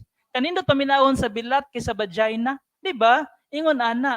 So decolonize, that's the term used by the academics, and I think it should be mainstreamed by you as well, no? Ingon ana siya.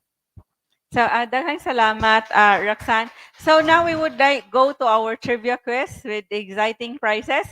So the first question is for those on site, and the second question is for those online but not here, and then the third question is for those for everyone, but you would answer through the comment section of the Facebook Live event at Palmgrass, the Cebu Heritage Hotel page, or at the one in the NQC National Quincentennial. I'm only able to look at two pages. So the first question is this. I don't know if the team knows the answer, so maybe they know. You don't know, Chris? Kabaw ka, Chris, di ba? So you know the answer for this. So you would know the answer for this. So the first question, the prize for this is our gugma na this. So should I give you the answer? You already know? Kabaw ka sa number 1, wala? So the first question is the prize for this is our very yummy cake and smoothie of the month, gugma na this. Gugma na this cake and smoothie. And then the question is this, and the one who would like to answer would raise his or her hand and then go to the microphone. Introduce your name and give your answer. So this is the question. How did ancient Visayan women refer to the men who were good lovers? What do they call the men they would boast of them during and during gatherings and drinking sessions? When they drink tuba, they would boast of the men who pleased them in where it matters most, the bed. So how did they call them? How did the women call? This is now the very hard question. So, is this a very hard question? So, so, we have, who wants to answer? Sige na. So, sige, please go to the microphone. Introduce yourself. Hi, maayong hapon kaniyong tanan. My name is Jella from Bisdak. Based on my understanding about the discussion earlier, so men will be boasted by their female or their partner or wife or whoever the sex partner will be. The term will be a good fighter or with the ring or the gift. So that's what I have. Daghang salamat for your answer, but ink, try again. so, so of course, they were good fighters, they were brave warriors, but then they have this description. And this actually there was already an answer online, but this is you can see this at our Hardin Dagami, this thing, this object that they compared with the men. So, who wants to another? Is there another guess? Is there another answer? So the ones our Hall of Famers are now, our Hall of Famers are now coaching people. So coaching is okay, I guess. So, so so who wants to go to the microphone and answer? So they would boast, and then we would say, I said that the bad performance would be baruto lang or bangka. What would be the man with a very good performance who pleased the woman? How what do they call them? This is this transportation is it's very fast. So please raise your hand and go to the microphone. So please raise your hand. Go to the microphone. Introduce yourself again. So please show her. Hi, everyone. I'm Vernie Smith, and my answer is Kalakua. Karakua. Yes. Congratulations, you win a gugma na this. Gugma na this. Strawberry, it's a strawberry with basil cake and also a smoothie. So congratulations for knowing the answer. So it's a trading warship that goes to the different parts of the world or in the region for trading. It's faster than a galleon built without nails. So it's very fast. So fast yun I know Karakoa with dragon head. So is it because of the dragon head but the good performance is Karakoa or because the ship is so fast and very strong. Very strong, fast, and with a dragon head. Karakoa, the good lovers. So next is the next question is for those online. So our next question, so the prize for this is our cocktail of the month, Lumay. Lumay, it's our love potion. So it has bahalina and cranberry and other good things that mulumay, it will make the one that you fall in love with you. If you let him or her drink the lumay. It's just for fun. So this question is for the one online. So this is the question. Congratulations, Joshua, for knowing the answer. So, in modern times, supercut na na. So, Vivari says, the Karakoa Kuno is not no longer, it is now named as supercut. So, the good performer, the good lover is now a supercut. So, Jam says Karakoa, Jam and Rodora Sidbolitas. Vivari says Karakoa. So, the second question is this. So the prize for this is Lumay, our love cocktail, a love potion in the ancient times. Name a leaf. What is the name of this leaf? Used for courtship.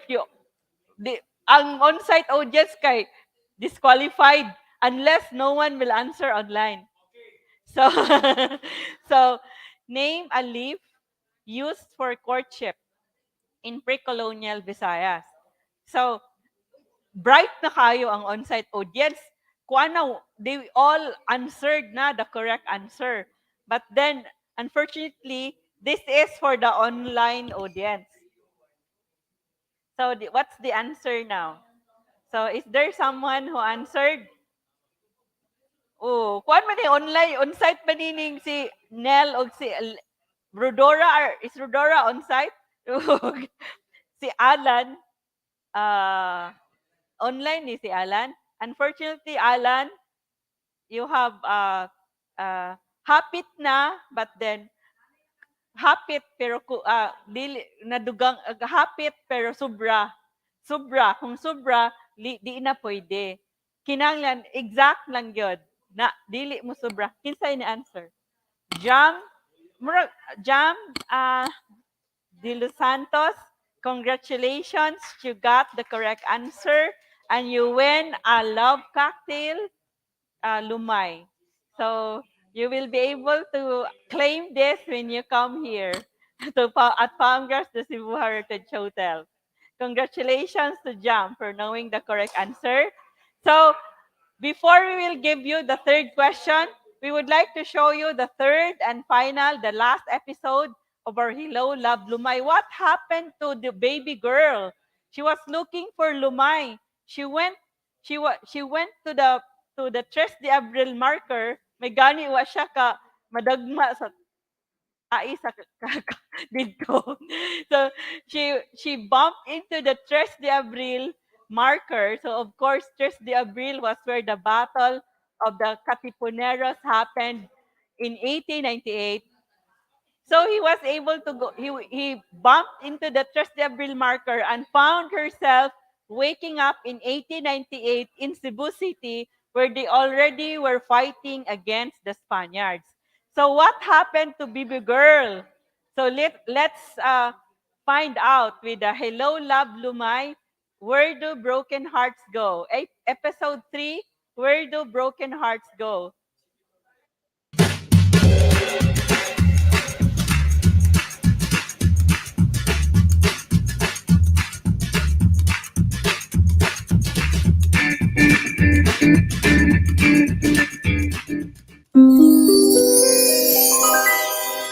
Ouch! Sakit ang ulo. Kinsa ka? Shh! Pahulay usa. Luya pa ka. Usa? Asa ko? What's up mga guwaps? It's me, your baby girl. Hay nako, kalisod ba day mangita og lumay? Di ato diri karon sa wala pa mga katsila. Mga 1560s? Ambot oroy. Weird kaayo, lahi ang tanan. Ang mga outfit, for sure. Pero ila po ng mga practices ug ilang mga society. Yes, na mga dato, na mga raha. But do you know, kinsa gid ang pangitaan nilang tanan o guidance? Tada! Everyone, itbabaylan!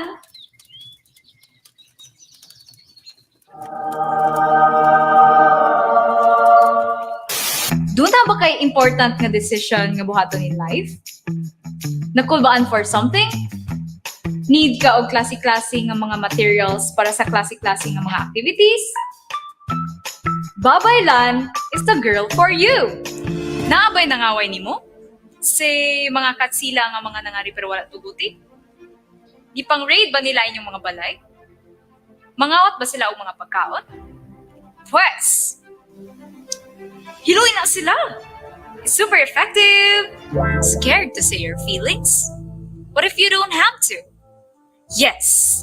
Di ana! Di ana ang solusyon sa imong pagkatorpe. Puyo, leave, buy one, take one. Flirt like a Cebuana now. It's super simple. Ganahan ka makikuan? Tagaig buyo. Dili ka ganahan makikuan? Ayaw tagaig buyo. Flirt like a Cebuana now. Puyo, leave, buy one, take one. Anyway, guess what? Dumay! Salamat, babaylan! Ready na kumubalik sa 2022 para mawion ang ako Pero, ti ay, saan na ako pagbalik? Babaylan! True? Ay, salamat og niara ka. Manguli na ta ay found the lumay. Kasilo ako. Doon ako isulti sa babaylan. Asa siya? Tinglakaw pa. Ano? Padulong naman katsila. Makigbaylo sila. Ug ang tinuod. Kawato na nila itong mapagkaon diri. What? Apay ko bagula pa yung mga katsila diri. Pagul na silang naabot. Ug di na tutugtan nga kawaon nila kini atong isla. Kinalang sugdan na nato ang laraw. Sakto gyud na. Unsa man ang plano? Aron magtagbaw ang mga hangol ug makawatan ng katsila, butangan natog hilo ang mapagkaon ng ilang kuhaon. Nangita ko sa babaylan nga mao'y naghimo sa hilo. Nagpadulong ng mga katsila diri. Ako na lang.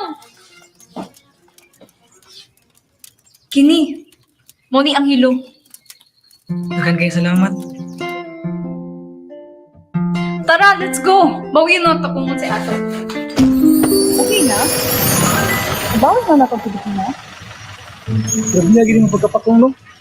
Ganahan ka dagang tika sa klinik?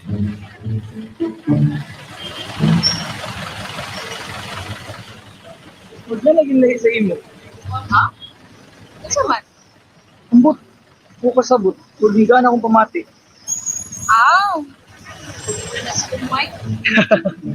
Niyan, saan man ni mo ron? Hawa man ni makuha ang lumay. Sino mo mabaway mong ex? Sus. Di na ako lidang lumay. Uy! Uy, confidence! Bitaw kay, nakarealize ko ba nga? Di na ko anang mga limbungan o mga kawatan, uy. Kay, awar good kung sinahappen sa Pilipinas kung na nila. So, minsan naman lang imo ha?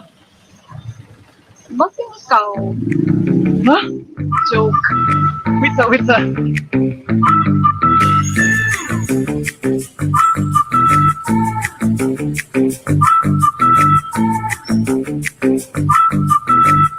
Ha? Ano ni? Wait. So, hindi na kumanguyab. Mo?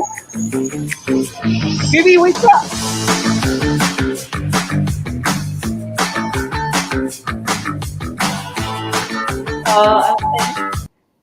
Nataranta akong audio. Si Andrew nataranta.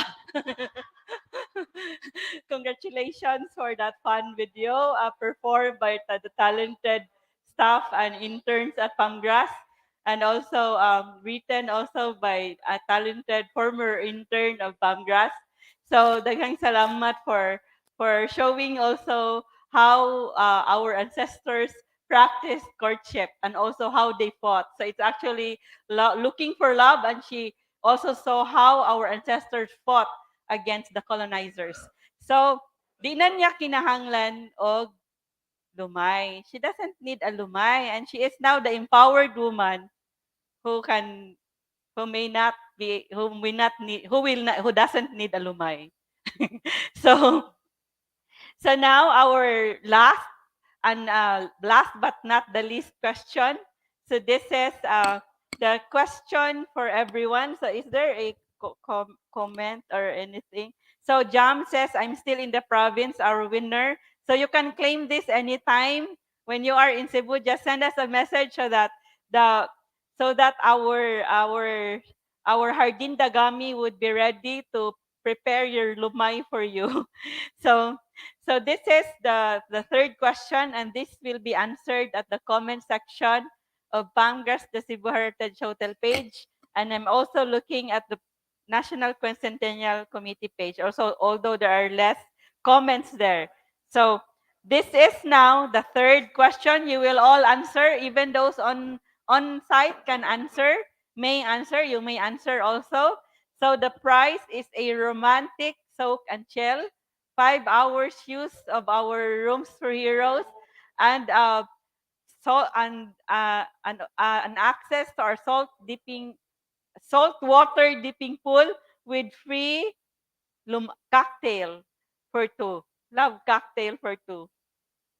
So the question is this. So wala tayong question. So will you please show the question? So comment section ha. Name one leader of the revolts triggered in the Visayas, triggered by Spanish restrictions. Please write no answer at the comment section. Follow instruction. Na it's romantic soak and chill. So if no one can answer online, you will answer. Daghan na kaayong nag-answer. Murag ang first, who was the first to give the answer? Si Francis. So Francis, Dwayne Berncela, congratulations. Nahuman na niya yung Hall of Fame. Hindi na siya Hall of Famer, no? So congratulations. You win a romantic soak and chill. Bring anyone.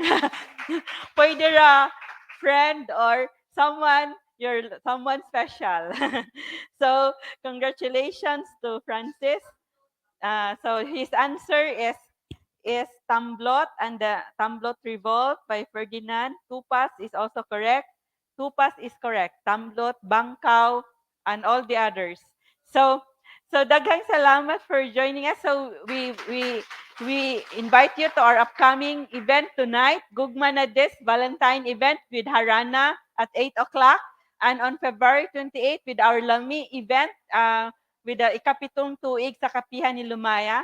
So now we would like to ask for the closing statement of our on-site panelist, resource person, Roxanne Doron. Okay, thank you very much for spending your time with us, both online and offline. And then we should keep discussing sex because sex is an important human activity, no? So dili ni siya kinahanglan nga ilangay pa. Kung naa kay bata sulti gyud na sa appropriate nga education nga angay sa iya. And if you are in doubt, you can always check for some people, daghan man online, no, makatabang how to handle issues related to this particular topic. And then, of course, kami nakatuon naman mong history, although bisan gamay lang, pero I think makatabang to, you also include history para mawagtang po ilang bias sa mga transgender o gay men, especially women as well. Thank you. Thank you. Daghang salamat for sharing us your study on gender and health issues. Roxanne Doron, soon to be a doctor, doctor in health. Is it health, public health? In public health. So daghang salamat to everyone on site and online. Daghang salamat to our partners, the USC Center for Social Research and Education, FLAGG Tour Guides, Museo Sugbo, Central Visayas Association of Museums, Diyandi Heritage Center, SOAN 2020, and Bisdak Pride for partnering with us with Pamgras sa Cebu Heritage Hotel in this event. And join us again, lipayong pagsaulog sa adlaw sa mga kasing-kasing. Happy Hearts Day. Hope you have enjoyed this enlightening, exciting event today. And we would like to show you as we end our, do we have our video and our song that would also express Cebuano love and you let you experience Cebu history and culture. The grand winner of the Cebu Pop Music Festival, produced by Palmgrass Hotel and written by Adonis Dorado, Acer, composed by Jeff Escarda. Hugot Pashoot.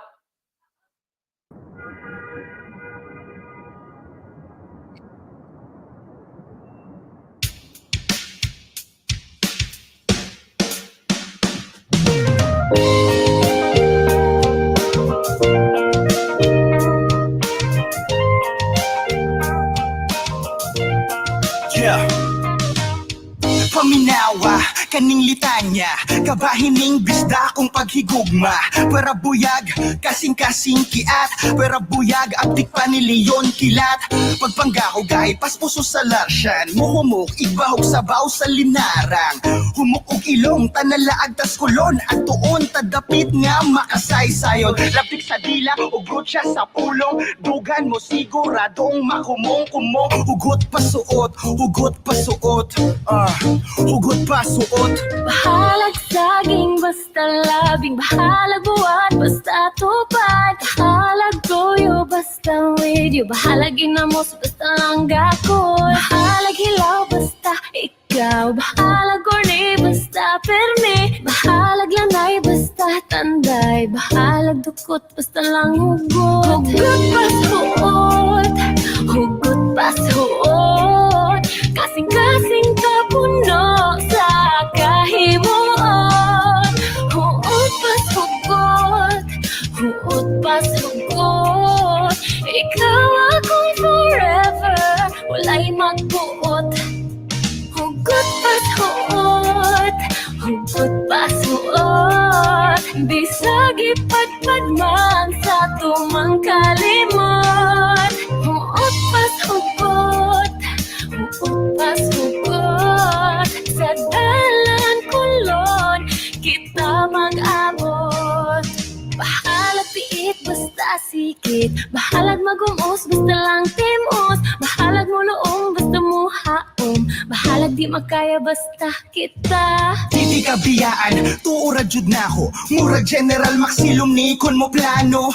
Para ni mo makipatay ko pareho. Sa Cebuanong katipunerong si Alejo. Maglisod ko kaon kung di tadungan. Ang imong istorya murag musika sa dungan. Bisag kinsa nga babae, di ti ka ilisan. Kaya nga akong gugma, solid pa sa katipunan. Hugot pas huot, hugot pas huot.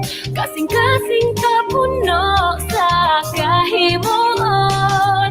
Huot pas hugot, huot pas hugot. Ikaw akong forever, wala'y magbuot. Hugot pas hugot, hugot pas hugot. Bisag ipadpad man sa tumang kalimot. Huot pas hugot, huot pas hugot. Sa